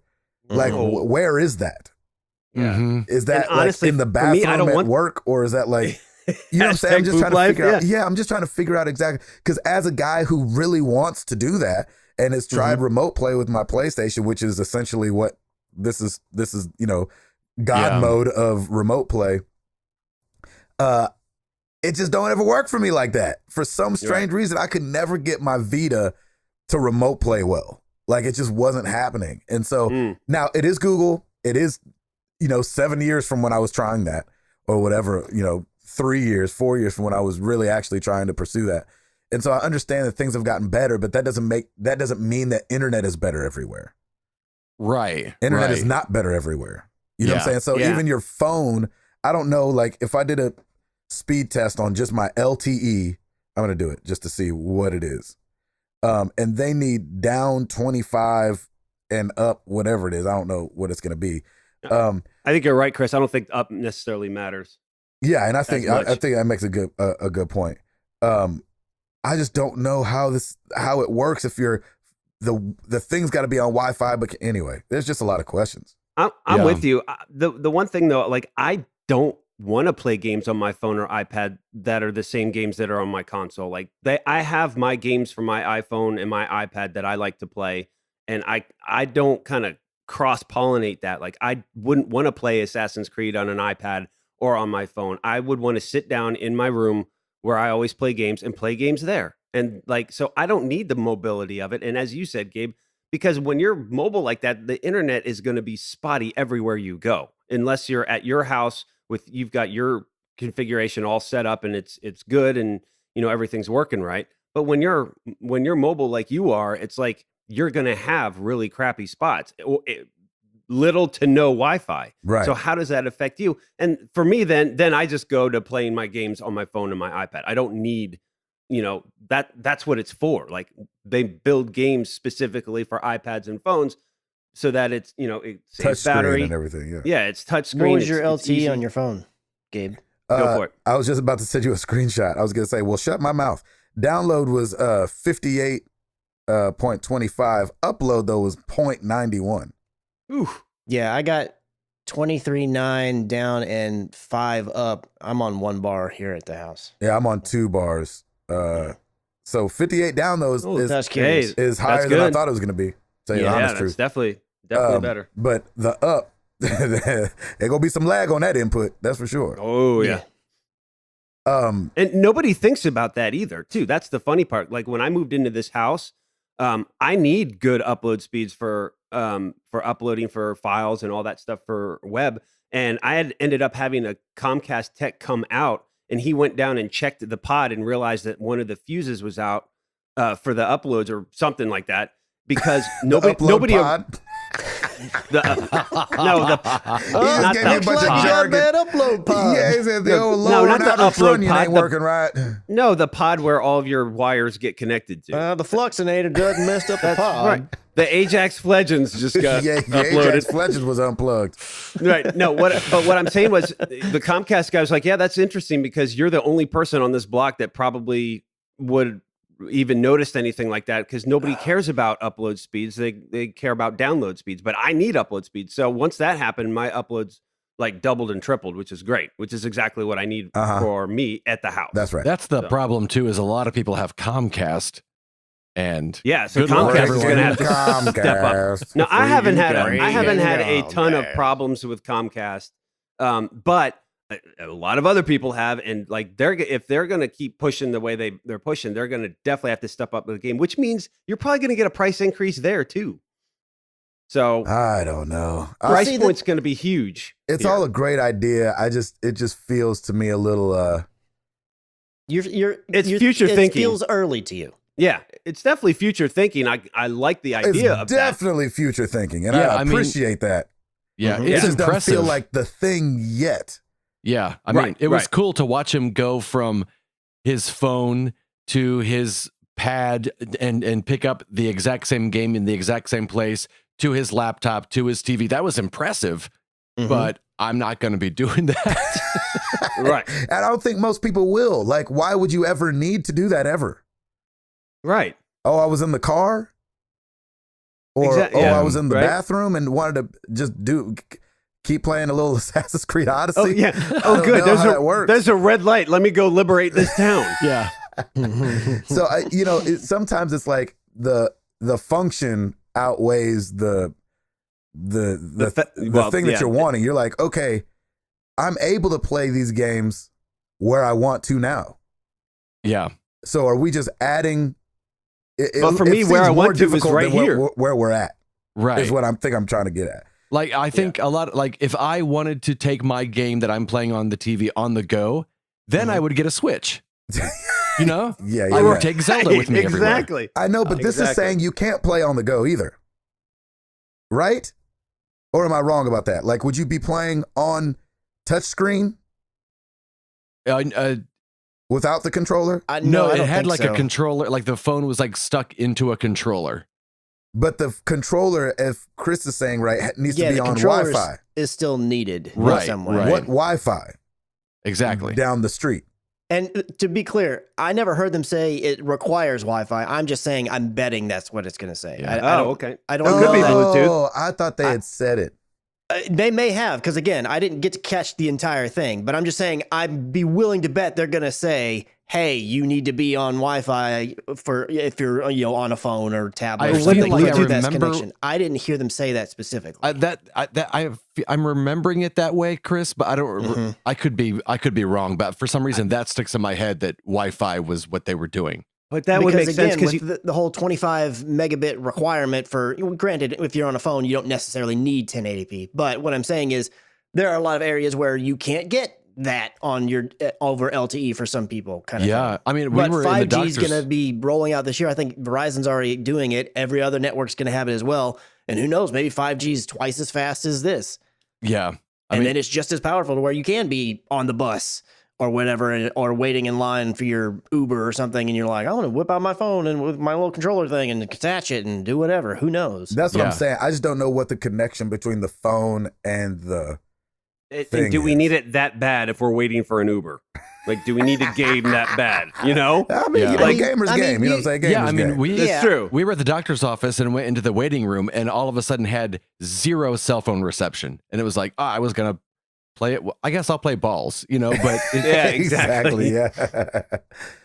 Oh my gosh. It'll be interesting, man. I mean, Man. I am all for. Granted, I'm totally in the same boat as everybody is. That this really doesn't make a lot of sense for a big swath of the country right now, and I understand that because there's a lot of places you go where there's not either really good internet or even maybe there is pretty decent internet, but it's not reliable. There are tons of parts of the country right now that have data caps, which is going to really hamper something like Yeah. this. Some points that I saw made were like, look, infrastructure, everybody's always saying like, the infrastructure needs to get better. We need to get more broadband. We need to remove these data caps and all this kind of stuff like that. And it just hasn't really been happening. It always takes stuff like this. Something's got to come along, some technology, something that everybody gets that gets really heavily pushed to make change happen. If Google's one of the biggest players out there in the tech world, and now they're coming to gaming, which happens to be, as they even said in their little thing and in their little presentation, is the biggest form of entertainment out there right now, makes the most money. And there's tons of people. It's like everybody always just talks about movies and music, but it's like, man, the gaming, technically speaking, is bigger than all of them kind of thing. Like, it's a big deal. I really hope that Google sticks with this and has a huge push into it. And I don't know, some people were saying that they stopped rolling out Google Fiber. I don't know if that's an actual thing or not, but maybe it just makes them continue to move faster and going to even more places. Maybe this puts more pressure on places like Comcast and everything, not only to remove data caps, but to beef up their network. I don't know. Something's got to be the push that helps push technology further. And I'm all for if Google doing gaming is going to help move that along. I do think it's going to be, 5-10 years maybe before we're in a place where the vast majority of people could really use a service like this reliably in whichever form or fashion, be it at home or on the go or whatever that they want. Yeah. I think it seems really cool. Obviously, Microsoft's making a huge push in this direction. And while Microsoft's in a unique position compared to Google, where they still are in the old school traditional way and they're pushing into the new forward way. Google is only going to be pushing in the new forward way because they're not bringing out a console. And then that leaves Sony, which is Sony's in some ways was jumping into it before anybody else with buying Gaikai and doing all the remote play stuff and everything like that. Yep. And it's definitely gotten even better. And I know a lot of people who use it right now reliably and consistently and enjoy PlayStation now. I don't use it, but it's like Sony's the one, in my opinion, that's like they're not in a bad spot right now, and they're not going to be for the near future. But they're in the biggest like question mark area right now because yes, they have Gaikai. Yes, they already have the streaming stuff. Yes, they're constantly working on it and making it better as they go. But they don't have the infrastructure that Microsoft has access to and that Google has access to. Well, that we know of yet, and I think that's part of it. Is that but they would have to buy buy somebody to do it. They'd have to pay, and they're not in a they're not doing acquiring well financially things. right now for themselves, but they're still not in Microsoft ballpark. They're still not in Google ballpark. So I had said on Twitter, I threw it out there. I was like, I'm saying this. Within 10 years, Google and Sony will either partner or something's going to happen there because could you totally see like Microsoft's going to, once they get it rolling, they're going to do a banging job and they have the infrastructure and the power to do it. Google, it's going to be Google and Microsoft to me in the future, like really banging it out in this space. And I think that long term down the road, the only way PlayStation can compete really is if they partner with one of them. Yeah. It's the only way that they can do it. So, I mean, I think just like you guys, I think it all sounds cool. Whether or not it's something that I'll actually be able to use, who knows? But I'm willing to give it a shot. Now, if it's a subscription thing and it's super expensive, I don't know. I really wanted to try the Google Project Stream. I did get an invite to it, and I never ended up getting the chance to give it a shot. But I'd be definitely down for giving it a try whenever it rolls out, especially because I'm in an area where I have decent internet and I have the capability of giving it a shot when it starts. But yeah, it was cool to see them jumping in so headfirst with it. And seemingly like really, really buying in. I mean, there's got to be a lot of money backing this thing. So I don't think it's going to be something they just back off of in a year or two if it's not getting, going gangbusters right away. Because they've got to know there's no way this is going to hit the ground running right off the bat. So right. Well, of course. I think they're playing the long game. Yeah. So, and just to, I was looking it up as you were talking. Google Fiber strangely stopped expanding. It came to almost a halt back in 2017, the end of the year. And then February of this year, it actually is leaving Louisville. And so they said that the rollout was so bad that it failed so bad in Louisville. So they're taking it away. And I wonder what that means. Like they had trouble getting it in place or like people just weren't buying it.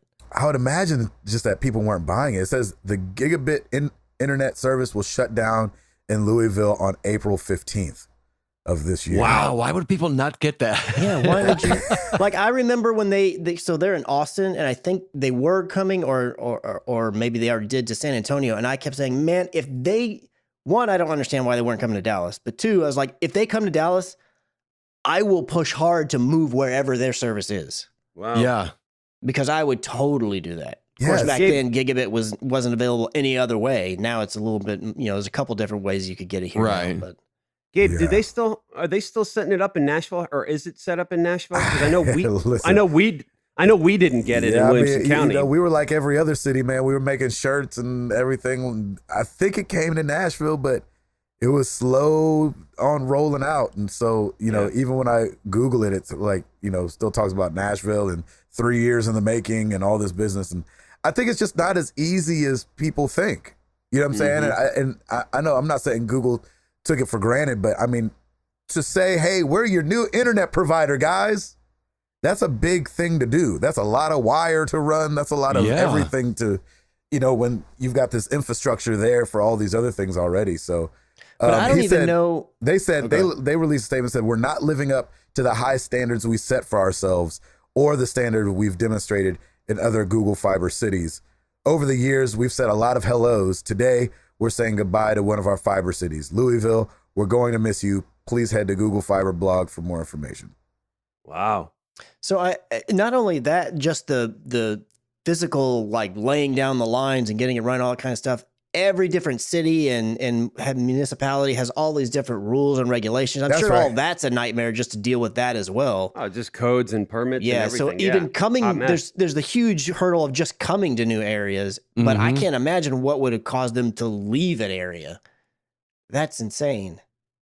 It says, this is just one more tweet. I haven't read it fully, but this might give us a hint. Louisville, for many years, basically begged Google Fiber to come, then passed the utility pole ordinance Google Fiber wanted, then spent $382,000 on contract lawyers to defend that ordinance in lawsuits from AT&T and Spectrum, then permitted Google to cut seams in the streets.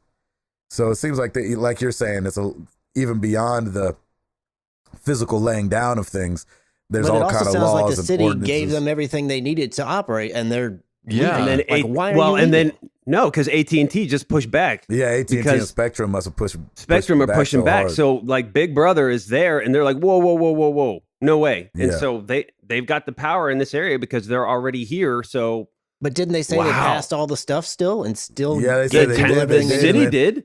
And it Yeah. says then they contracted lawyers to defend the ordinance When you- in lawsuits from AT&T and Spectrum. I was gonna say, yeah, when but it you doesn't got say that they lawyers, didn't win. It just said that it sounds like they did Chris, everything. they're leaving Louisville, buddy. They're Like, leaving obviously I Louisville. know, They but that's what I'm lost. saying. Is AT&T like, won. but like what I'm saying is the city did all this stuff so that Google could do it, and it sounds like because Google wasn't fighting that lawsuit, that was the city doing that. If I'm hearing you right, so I'm wondering, like, so did AT&T Comcast win, or did the city do everything and Google's still like, oh well, thanks for doing all this stuff, but we're out anyways? No, the city wanted it.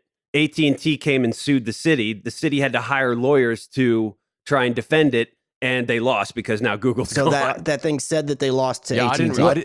It 'Cause just I didn't says, hear that. It just I didn't- says they spent $382,000 on lawyers to defend the ordinance that they had passed to get Google there from lawsuits from AT&T and Spectrum. AT&T. What There I'm you go. saying is the fact that Google Fiber is leaving tells you who won. We don't know Exactly. who I won didn't the read lawsuit. into that. Yeah. Yeah, I did not read it No, that I way. totally at all. read into that, and that's probably the uphill battle that they're going to face because those are huge companies that have huge says in their cities and already have the infrastructure in place. So I'm sure they've got some city officials in their back pocket. That's true. I would imagine. That is crazy to me that Google just got booted by AT&T and Spectrum. It sounds more Yeah. like the city. The city got Well, jacked up. Yeah, the city. Yeah, Well, and that could Which be are the like- reason why a lot of cities aren't doing it is that Google's like, well, yeah, set it up for us. And the city's like, this Right. is a lot. No Yeah. wonder more cities aren't doing it. If Google's not going to take Yeah. on that financial responsibility and just say, hey, we want to do it, make sure we can, leave Yes. everything up to the city. Most Well, I cities think can't it's- afford to fight AT&T or Well, sure, and I think the actual infrastructure, the laying down of it, and everything that's all on Google. It's the permits, it's the right. getting all that stuff, of course. And man, if you're the city, you're like Google's coming, they're gonna pay top dollar for this. Then, so you're kind of excited, and then all of a sudden, AT&T and Spectrum was like, whoa, and they're gonna come in and try and shoot you down. So wow. That's Yeah. interesting. I still want to know if the city lost Yeah, I do that too. lawsuit or not, because I don't think I would be willing to bet that they didn't. I bet it was still in litigation. Google's just like, you know what, this isn't all worth it, and then Yeah. they just left. That's I bet you true. anything that's what Google happened. could have Yeah. taken their ball and went home. That is true. Which is what But- I'm saying. That's even crummier because it's like the city fought tooth and nail and did all these Right, things that you right. wanted, and then you're going to up and leave. That's jacked. Yeah. I'd And be they- willing to bet AT&T and Spectrum did not win any lawsuit. And there's a story from late August 2018 that says that Nashville's had Google Fiber for 3 years, but in many of the areas, people are still waiting for service in like the hot spots that they said they was going to be in. Oh wow. So Okay. anyway, we've talked about Google Fiber for a long Yeah. time. You're right. But it does all one of tie the things you together. gotta All Yep. ties together with whatever this thing is called. Act Stadia.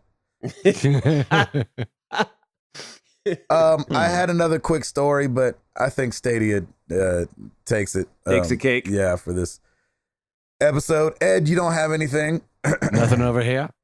And every week we ask you guys a question. Last week was no different. I feel like we're ending on a downer.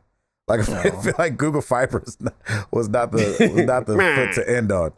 That's all good. I had no idea that they were. It's funny because I stopped paying them any attention because we Me have too. had it for so long, and then Mhm. it was such a boom in the news, and then it fizzled really fast. And so it's interesting to be looking up these stories, and you're like, oh, it's not doing good. Like, No. and it kind of leads to what Ed's been alluding to the last couple of weeks. Like, yeah, that's great that you want to release a gaming thing, but like, are you gonna do it? Are you gonna do it fully? You know what I'm saying? Right. We've had a lot of things with the Google name on it, and I think Chris mentioned before that, like, not that we shouldn't trust them because they have the money to do it, but like, you just don't ever know. Like, they also have the money for it to not work. Yeah. They have money to burn. Yeah, exactly. And so it's interesting looking at fiber, this thing that I thought was going to change the internet and change speeds, and it's like, oh yeah, we've had it for 3 years and it hasn't made its way into Edge Hill. That's where they said it was going. Oh gosh, that's crazy. Well, I was out when they said Davidson County, and they didn't even think about Williamson. I'm like, well, all right, well, we're never getting fiber, that's for sure. Yeah, we haven't gotten Comcast. It is. Yeah, exactly. Which it was killing it for me. Xfinity, I've never actually had a problem, but yeah, I haven't either. They do good for It's me. really good. It's really good down here, so I'll take it. we also have a store around the corner, so you can't like have stuff. That's like being That's in a very Sprint true. store and you're not getting signal. Right. Like, That's true. How do I not get signal in the Sprint store? Yeah. So we asked you guys, who is your favorite video game streamer, and are they safe for work? And let's shout them out. You guys brought a bunch of people, which is great. If you want to get a list, you can look on the Facebook group. You can look over at Twitter. A lot of people are saying Ed Placencia. Hey, Crazy. I'm just saying, Ed's done good work over there. Shake. so proud of you. He grows up and he grows up and he grows up. He grows up. Curtis McCoy II said Sea-Doo. He plays WoW competitively and reminds me of how bad I love that game, but how much of a bad idea it is to get back into it. Well, at least you recognize it. Yeah, wouldn't recommend watching at work though. Okay. Yeah. Without a doubt, it's William Haskins on YouTube, same name on Twitch. Safe for work. I met him streaming Recore, and I've been a supporter ever since. Not only a loving family man, but also served in the Army. He is funny and entertaining. Plus, he cares about the community. Please stop by and show That's him awesome. some love. Yeah. William Haskins. Sean Nice. Capri says Joe after work is a real gem. He's incredibly consistent and always hilarious. Very friendly and safe for work. Plays a lot of Nintendo and a wide variety of games. He's got a wonderful community and deserves all the success this world has to offer. Wow. Nice. All the success, Sean? All of it Wow. that this world has. It's a lot of success, bro. Those Canadians are very generous. Yeah, That's right. Yeah. Canadian handsome. Sean Capri. Yeah, boy. That needs to be Quick. like a mock. Quick, Patrick. What's the magazine cover. time code on that? Yeah, Oh, yeah, it exactly. does. Instead of like people's sexiest man, it's like, yeah. Canadian the newest handsome. issue of Yeah. Canadian handsome. Canadian hands. And it's just kind of like Oprah's magazine. He's just always the one on the cover. Yeah. Every time. Just Sean Exactly. Capri in different poses. Now he's baking a cake With his and laughing. with his Oilers jersey on. Yep. That's Yeah, the perfect. magazine's just called Canadian Handsome. Yeah. Yeah. Yep. And it's Holy just crap. the cover. There are no Yeah, articles. it's just the cover. No magazine. No, it's more All right, like a Hollywood flyer. Bones, we're going to need you to mock up a few covers. Yeah, we get need this some rolling. flyers going. And Hollywood Bones, give us the timestamp on when we said Canadian handsome, please. Yeah, that's Muted awesome. Mind at the UD. Fairlight X would be my current favorite. He himself is safe for work, but those he streams with online voice over IP is not. Next would be Carnage, who streams is usually almost always safe for work, and I think he announces when it's not. Oh, nice. Burke Black, Zero Burke Black Zero himself is safe for work like Fairlight. Oh, I should give a shout out to who I currently use my Twitch Prime sub on. Sifu Danny 87, who is a new streamer. He is struggling on being safe for work. He streams the Eternal card game. Aren't we as all? a card game I'm currently addicted Right? to. Yeah, exactly. We're only family friendly-ish is what we found out about ourselves. Oh yeah, that's right. We were, weren't we? Yeah. Juan Pedro Garcia. Nick A30 is my favorite. He plays Fortnite, but my kids and I love his stream. He is so positive and funny. He is safe for work. Oh, that's cool. Nice. Yeah, good. That's cool. He watches with his kids like that. That's cool. I know, and I like that there's like, that's why I wanted to do this, because I knew there's going to be, when I think of streamers, I think of not safe for work. Yeah. And so I'm glad Yeah. to hear that so many people are watching people that are safe for Yeah, work. it's I just love the that. norm. Yeah. Over on Discord, Romaine Nick Fallhaber, Sean Plott, aka Day 9, is a fun streamer, but definitely not safe for work. Mm-hmm. Holy Headshot, I enjoyed General Mittens a lot lately, and I'm not a big stream watcher. Not safe for work language, but he's far from the worst I've seen. I have to shout out my buddy AZ Rockslide and the entire Good for Gaming crew. He is most definitely safe for work, and they do amazing things with charity / Extra Life. Also, Nice. two great safe for work streamers and friends of mine are Yomega Snake and Perma Noob. They are great guys. That's a great name. I like that. Yeah, it's a great that's name. a good one. They are great guys with great communities, and they do great things for Extra Life. That's awesome. Last one, GMG Mark Boucher. Shroud is an incredible battle royale first-person shooter player with ridiculous speed and accuracy. He's played professionally on esports teams as well. Not safe for work for language, but he's awesome. Nice. And again, a lot of people said, I'm going to just say this one because it's Bad Gamer Elite, that Lim guy, and he knows about streaming. Favorite? Yeah, yes. Man, I have met so many over the years I've been watching. Ed Placencia is absolutely my favorite, Yes. Nice. Gone you, Lem. but we knew that. I would love to shout out the Mixer streamer Rizian, Rizian. He welcomed me in with open arms and taught me to be a streamer in private conversations, how to start streaming. He, Oh, along nice. with a couple of other guys on Mixer, gave me my first shout outs and still send folks over to my Twitch channel. I'd also like to shout out my Res TV family, who were the first ones to ever give me a chance on screen. That's awesome. Yeah. Bad Gamer Elite. That Lim guy. Gametography? Right? Gametography, baby. If Yeah, you when haven't I first copyrighted started that off, Lim, Lem You're an helped me idiot. out quite a bit.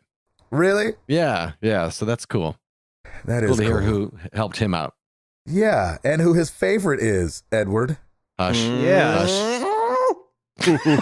I will shout it from the doggone rooftops. Doggone you. Yeah. Yeah. Well, you know where to find us. Facebook.com/married to the games. Twitter.com/MTTGcast. Of course, marriedtothegames.com. Every episode is there. If you want to oops us and tell us the timestamp, you can over there at the website because every podcast is there.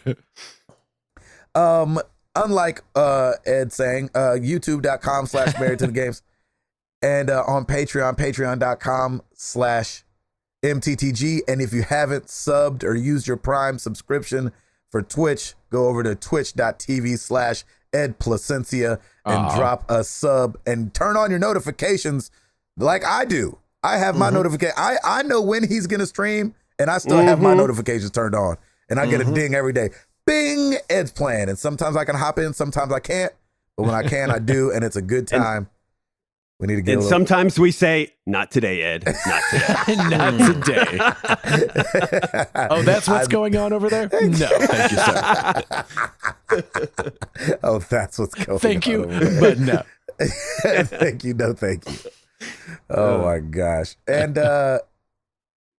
Chris. Rate us on iTunes, and Router will get Piper a pony named Stadia. Hey! Stadia. Yes. Well, Love it. let's get into some questions.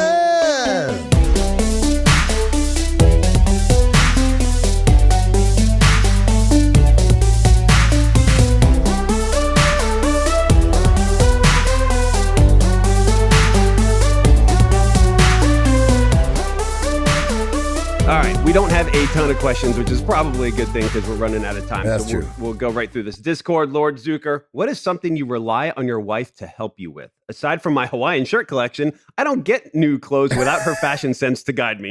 Hashtag time to go pants shopping. My wife definitely just brings home clothes, which is a huge help. She'll be like, you need pants. But we don't talk about me needing pants, just new pants show up. And that's her way of saying you need pants. That is amazing. Yes. So she definitely has our relationship would make a feminist furious because it's so old school over here. We're like, daddy goes to work. But mommy was at work this last weekend. So, she does work too, but it definitely looks like the standard old school situation Right.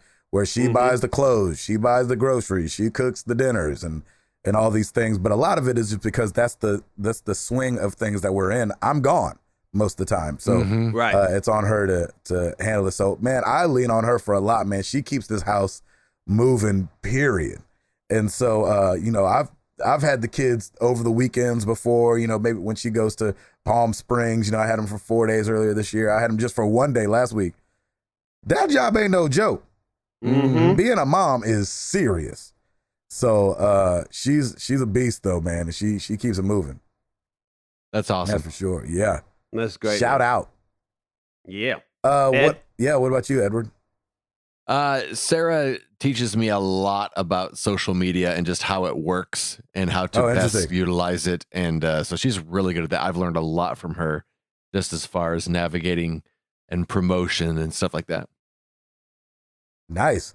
What about you there, Christopher? I'm in a very similar situation to Gabe. Well, I guess she doesn't just show up with pants. With all the kids?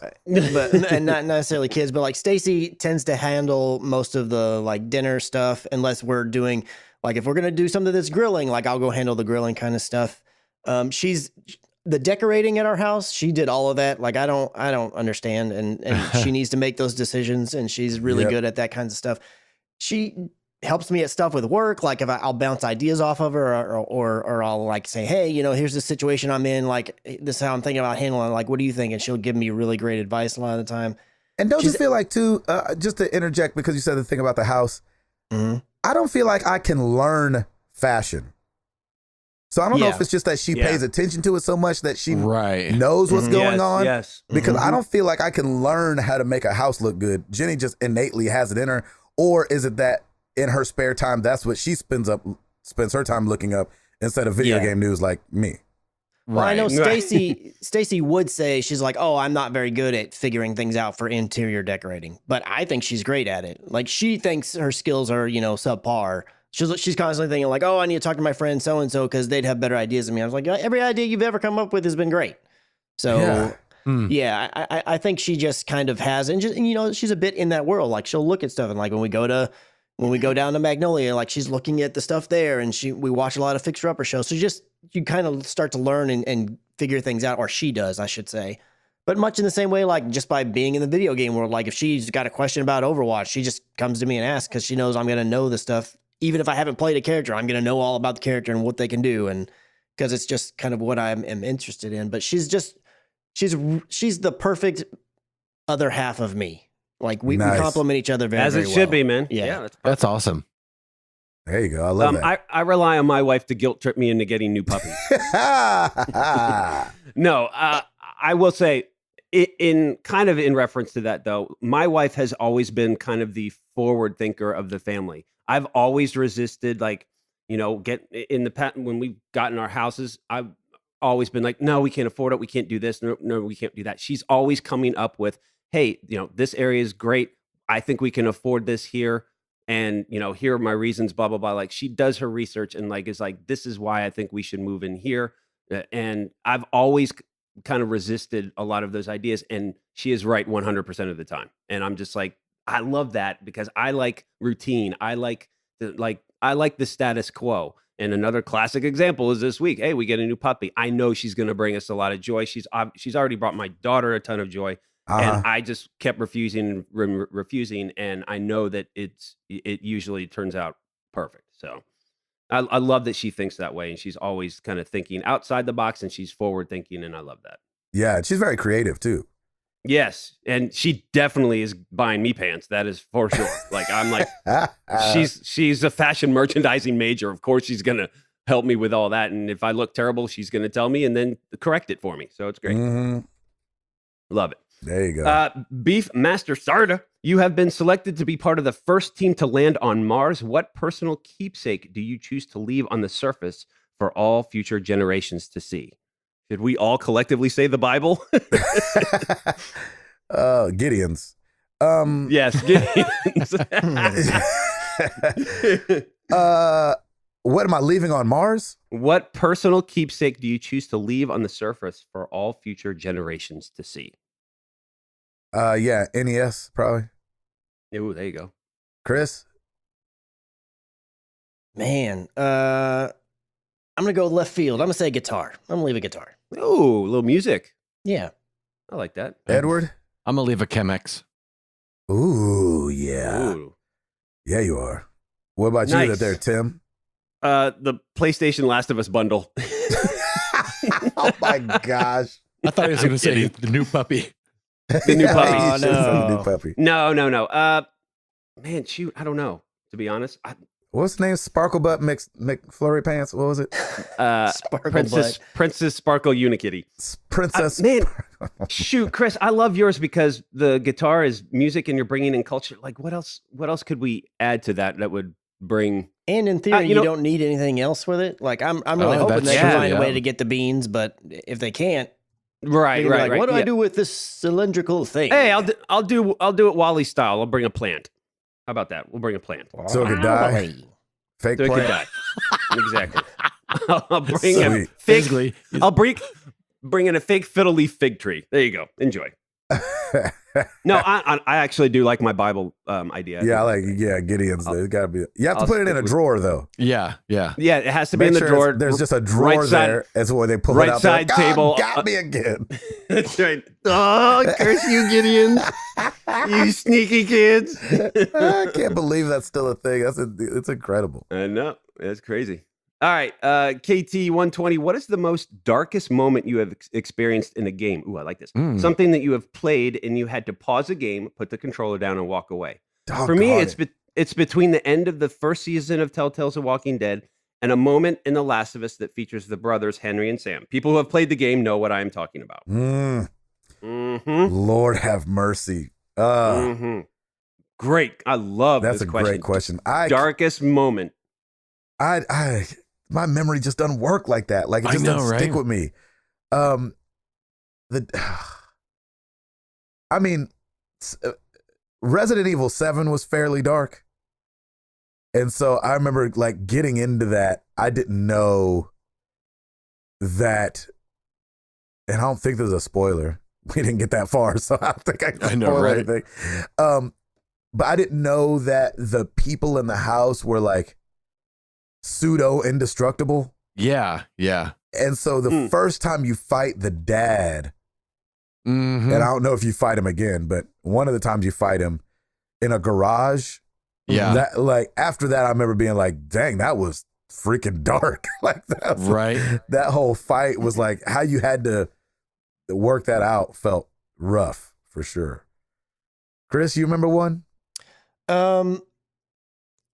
The one that comes to mind right away is in GTA 5. There's this scene where I think it's one of the missions where you're all three characters are involved, and you end up kind of like torturing this guy like they're in a chair, and you use like a battery or something, you shock them. Oh, I I did not like. I just bounced out. I was like, you know what? This is not what I'm into. I'm not interested Really? in this. Nice. I'm just Wow, done. nice. Like I kind of knew going into GTA 5 because I knew the style of game it was. I know Rockstar does things, but I was like, you know what? I don't think I'm really much for the being the criminal. And then when I got to that scene, I was just like, all right, Trevor.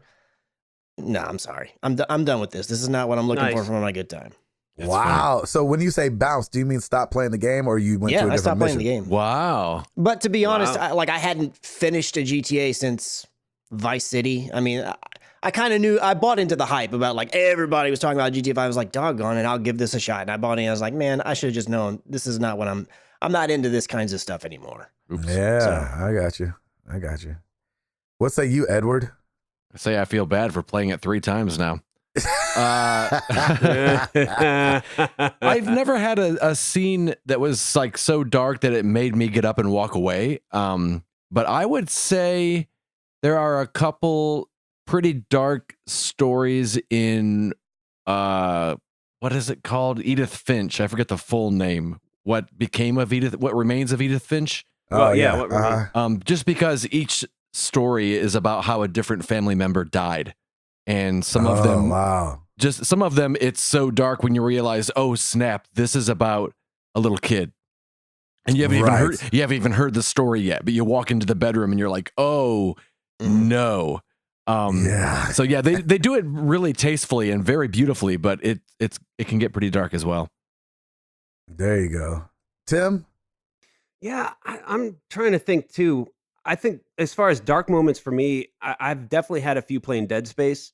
that whole series, because there's moments of huge intensity, and then it kind of tapers off, but then you're still trying to put the pieces together of the story, and some of it's like, yeesh, these people went through the ringer. Followed by, oh, you have to fight this huge boss battle now that looks crazy. Yeah. So I've definitely had a few moments where I've been stressed during that game. That is for sure. Goodness gracious. Got Nice. everybody? Yeah. Facebook, Gabriel Anthony Marcano. You now have a character based on you and your looks in Apex Legends. Oh, I'm sorry. What Yeah, class do you fall seriously. into? What class do you fall into, and what is your ultimate ability? Ooh. I probably fall into the, let's see, it's defense, support, and assault. Thank Right. you. I was like, I was great. I'm gonna say, yeah. It could work. This same question could work for Overwatch too. yeah. Very similar concepts.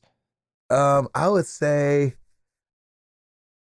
probably the defense or support. I'll be support. And what my ultimate ability would be? Yeah. I don't know. You have to come back to me on that one. Edward? Oh, so you go to me. Sorry, Chris. Chris played the game. I would be assault, and my ultimate ability. I'm feeling very musical today. I would pull out a guitar, but the guitar is a gun, so every time I strum the strings, it Nice. shoots Oh, nice. shoots like rockets or something, and I can swing it. The hilt of it or the base of it becomes an axe as well. I could do either or. Oh, nice. Yeah. Yeah, I'd like to. I like the what do you call it? The rain down from heaven attacks. Mm. And I would do one that circles you, where you're like the eye of it. You know? Like Right. an eye of the storm, perhaps. Oh yeah, like the eye of the storm. I had to throw that in there. Lord, Sorry. My shoot, team is walked sick. yeah, I walked right into that freaking crap. Yeah, you did. I had Two to. of them Sorry. are down. Yes. You got the banners, and you need to get to the respawn Yeah, thing. take it home, Chris. Take it home. And when you get it in, then the plane's running, and then they drop on down. Oh, Get so out good. of the circle now. Oh my god. that was- That's My ult's Perfect. the eye of the storm. Ryan Stevenson's going to be like, why did I just get a residual check for half of a cent for Married to the Games? Married to the games. Oh, good job, Christopher. That was great, Chris. Way to take Doggone it it. home, brother. Way to take it home. Yes. I totally wouldn't have gone there if Tim hadn't mentioned it, though. Oh, I had to, I man. did I'm not sorry. even think about I it. didn't either. Nope. Nope. I got you guys. Don't you worry. I got it. Okay, so the two guys that don't play Apex, do you have answers to this question? I'm support, and my ult is throwing puppies at everybody. But yeah, exactly right. nice. Yeah, distraction. Yeah. Yep. I am Bamboozled. also bamboozled. I like that. I'm also going to do support. And my Nice. ultimate is that the team gets so pumped up and so ready to go that the other team gets so sickened by their good mood that their vision gets blurred and they can't see very well. What the heck? I you really Too like much that. goodness. Like, you know, when you see It's someone kindness who's like blindness. super happy and you're like, that's just annoying. That's what it Yeah, is. Yep. I'm Like gonna new love. throat punch that Right. person. Yeah. Yeah. Okay, Ed, so that's your ultimate, and it's great. Your ability, I'm gonna steal from the character that just dropped. His name is Octane. He like stabs himself with a little syringe, and he can go faster. But yours is you pull out some coffee, you drink it, and then you can move around right Yes, faster. yes. I like that. There you go. I like that. That's perfect. There you That's go. perfect. Except Ed good doesn't lose question. health when he does it. That's Exactly. That's right. That's right. Yeah. He's Mike- impervious. Mike Doherty, Apex Battle Pass seems meh, but I feel Yeah. obligated to buy for the great job they did on the FTP game. Nah. Justified or stupid consumer furthering the games as a service model? I think No, it's yes. Sorry, go ahead. I was just going to say, I think it's justified for you to support it. That's just Yes. like, Yes. I will Yes. still buy loot boxes from Overwatch because even though I paid for the game, they're still giving me new content and I want to Yes. support the devs and say, you know what? I Here's like a few that. more bucks. So I don't mind that at all. Yep. Yeah. Yeah, I'm right there. I'm Justified. weird. This is my first battle pass experience, I think. Mhm. I don't know what it means, like leading up to launch. I was like, I still don't know what this means. Yeah. Here's so- the way that you can look at it, Gabe. Okay, So please. the way I think maybe they all work this way, but I'm only speaking specifically about Apex. I know for sure it works this way. So it's 100 levels during the season. I think a season's like 3 months, something like that. So what you can do is you can just play, and if you find yourself going through it and you're like, oh man, there's some things out of this battle pass I really want, but you're already at like level 25 or whatever. And you're talking about just skin things, right? Well, it could be weapon skins, it could be character skins, it could be, you know, the voice lines, it could be the banner things. It's anything that you can get in the earn in the game or purchase in the game. Yeah.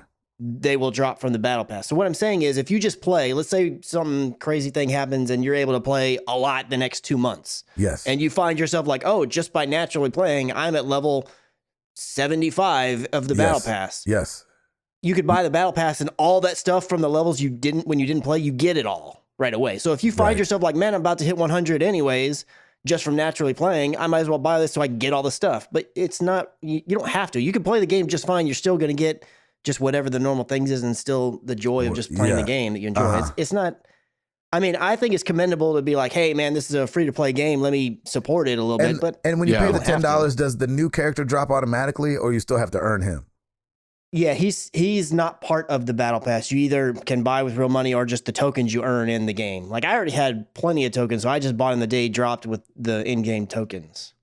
Oh, So, okay, gotcha. Yeah, but no, they launch with the season. Each season, a new character supposedly is going to be launched, but they're not part of the battle pass. The battle pass is literally just new like skins or voice lines or whatever. That's all that it is. And so that's all. Yeah, I think that's what my struggle was. I thought that was the case, and I don't care about those things for me. Like skins and things like that. I'm not usually.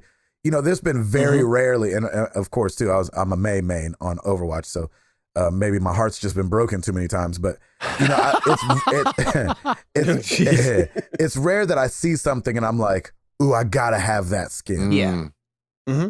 And especially when it comes to the guns, because I don't know. Anyway, but that's what I'm saying. Like, again, it's commendable that whoever it was that had said that they want to support the game and throw them a few bucks and buy the battle pass. That's great. That's the same reason why I bought the battle pass the first time in H1Z1, because like, man, I played the mess out of this game and I've paid nothing. So I'm going to throw them, $10, no big deal. And I didn't earn all this stuff in the battle pass. Yep. It's just, so I don't feel like you should feel obligated because they gave you a good, I mean, it's free to play. That's the dice they rolled. I mean, maybe they'll get nothing, but they know they're going to get something out of it. So just wait till there's something you actually do want and spend your money that way.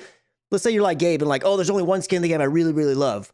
Well, just wait till that skin's in the game and spend your money and buy just that one skin and that be it. You don't need to buy the battle pass or never spend anything, Yep.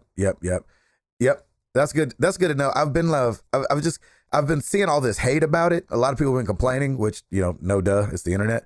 But what's interesting is that like, I didn't understand what people were complaining about because I thought battle passes were only skins. Like, that's the thing about free to play battle royale games.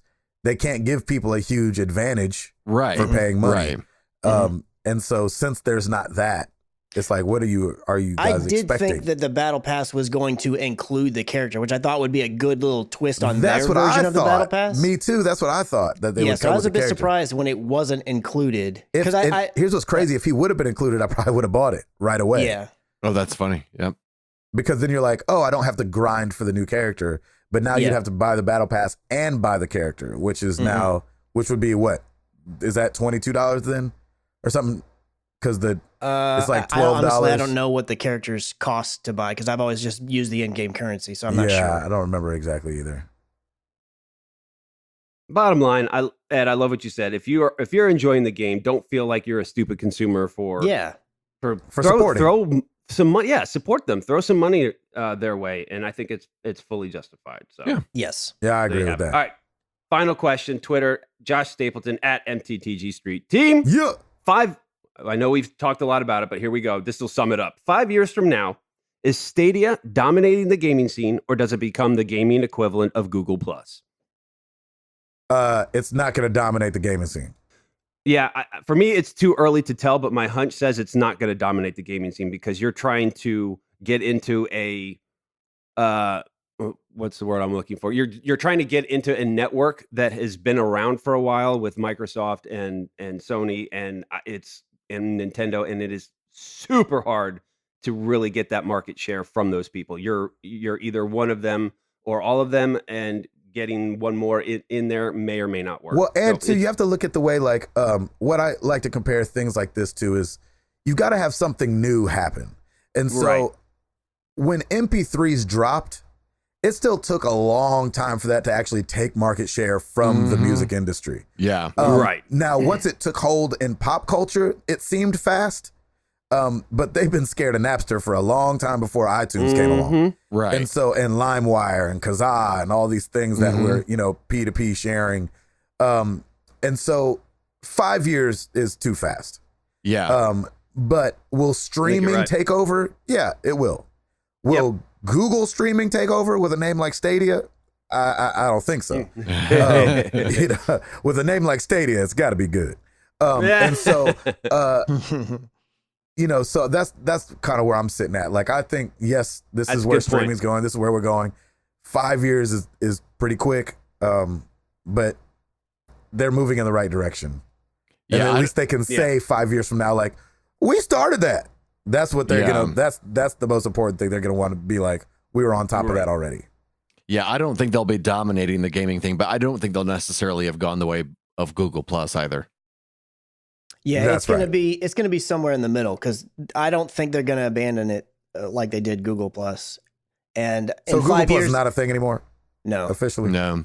And in 5 years, I don't think it's going to be dominant, because I agree with kind of the sentiment here that infrastructure wise, it's not going to be strong enough to where it can be the dominant from the number standpoint. I think it's possible that within 5 years, it will feel or seem as though it's a bigger deal than it is, because I really do feel like the streaming communities, Google's in particular with Google's on the YouTube side, but then even in Twitch and Mixer and these other ones, I think once Stadia gets rolling, I think they're going to be a lot of people streaming, a lot of people on the streaming side, and the in-your-face influencers are going to be using it a lot. That's right. And so I think it's going to seem as though it's got this big, huge adoption because everybody streaming's using it kind of thing. Yes. But I don't know that it will. I don't think it will actually be the thing. Not within 5 years. That's right. Yeah, I agree. Ed, did you have anything to add? Nope. Tim? Nope, I'm good. I said my piece. Sounds good to me. Yeah, exactly. Right. Exactly. Well, thank you guys so much for the questions, and we're gonna stay on that same track. Chris had the great idea of asking you guys, what do you guys think? We spent this whole episode pretty much talking about Stadia and talking about streaming and talking about the future of gaming, talking about Google Fiber for too long. And so let us know what you guys think of all of it. We wanna know what you guys think about streaming and Stadia. Is it the future? Is Google's platform the future? Is just streaming the future in general, and Stadia is just going to be a name in the game, kind of like Netflix and Hulu and Prime Video. That's the way I think it's going to go. We're going to have a bunch of subscription services, kind of like we do now with Origin and EA Access and Games Pass and or Game Pass, whatever if it's plural or singular, I forget. And so, let us know what you guys think of Stadia in general, though. Stadia, that's where we're sticking at. Stadia, it's streaming Stadia with Google. So let us know. Man, this has been a long episode. It You're must welcome. be spring break, and yeah, exactly. And Chris must be off work. Nobody had. We don't have to go take the kids to school. Yeah, nobody had anything to get to, Right. like usual. Thank you guys so much for listening. 3, what is it? 40 in the books. I'm Gabe Patillo. That is Tim Router. That is Ed Placencia. That is Chris McCracken, and we are married to the games, and we are up out this thing. Bang!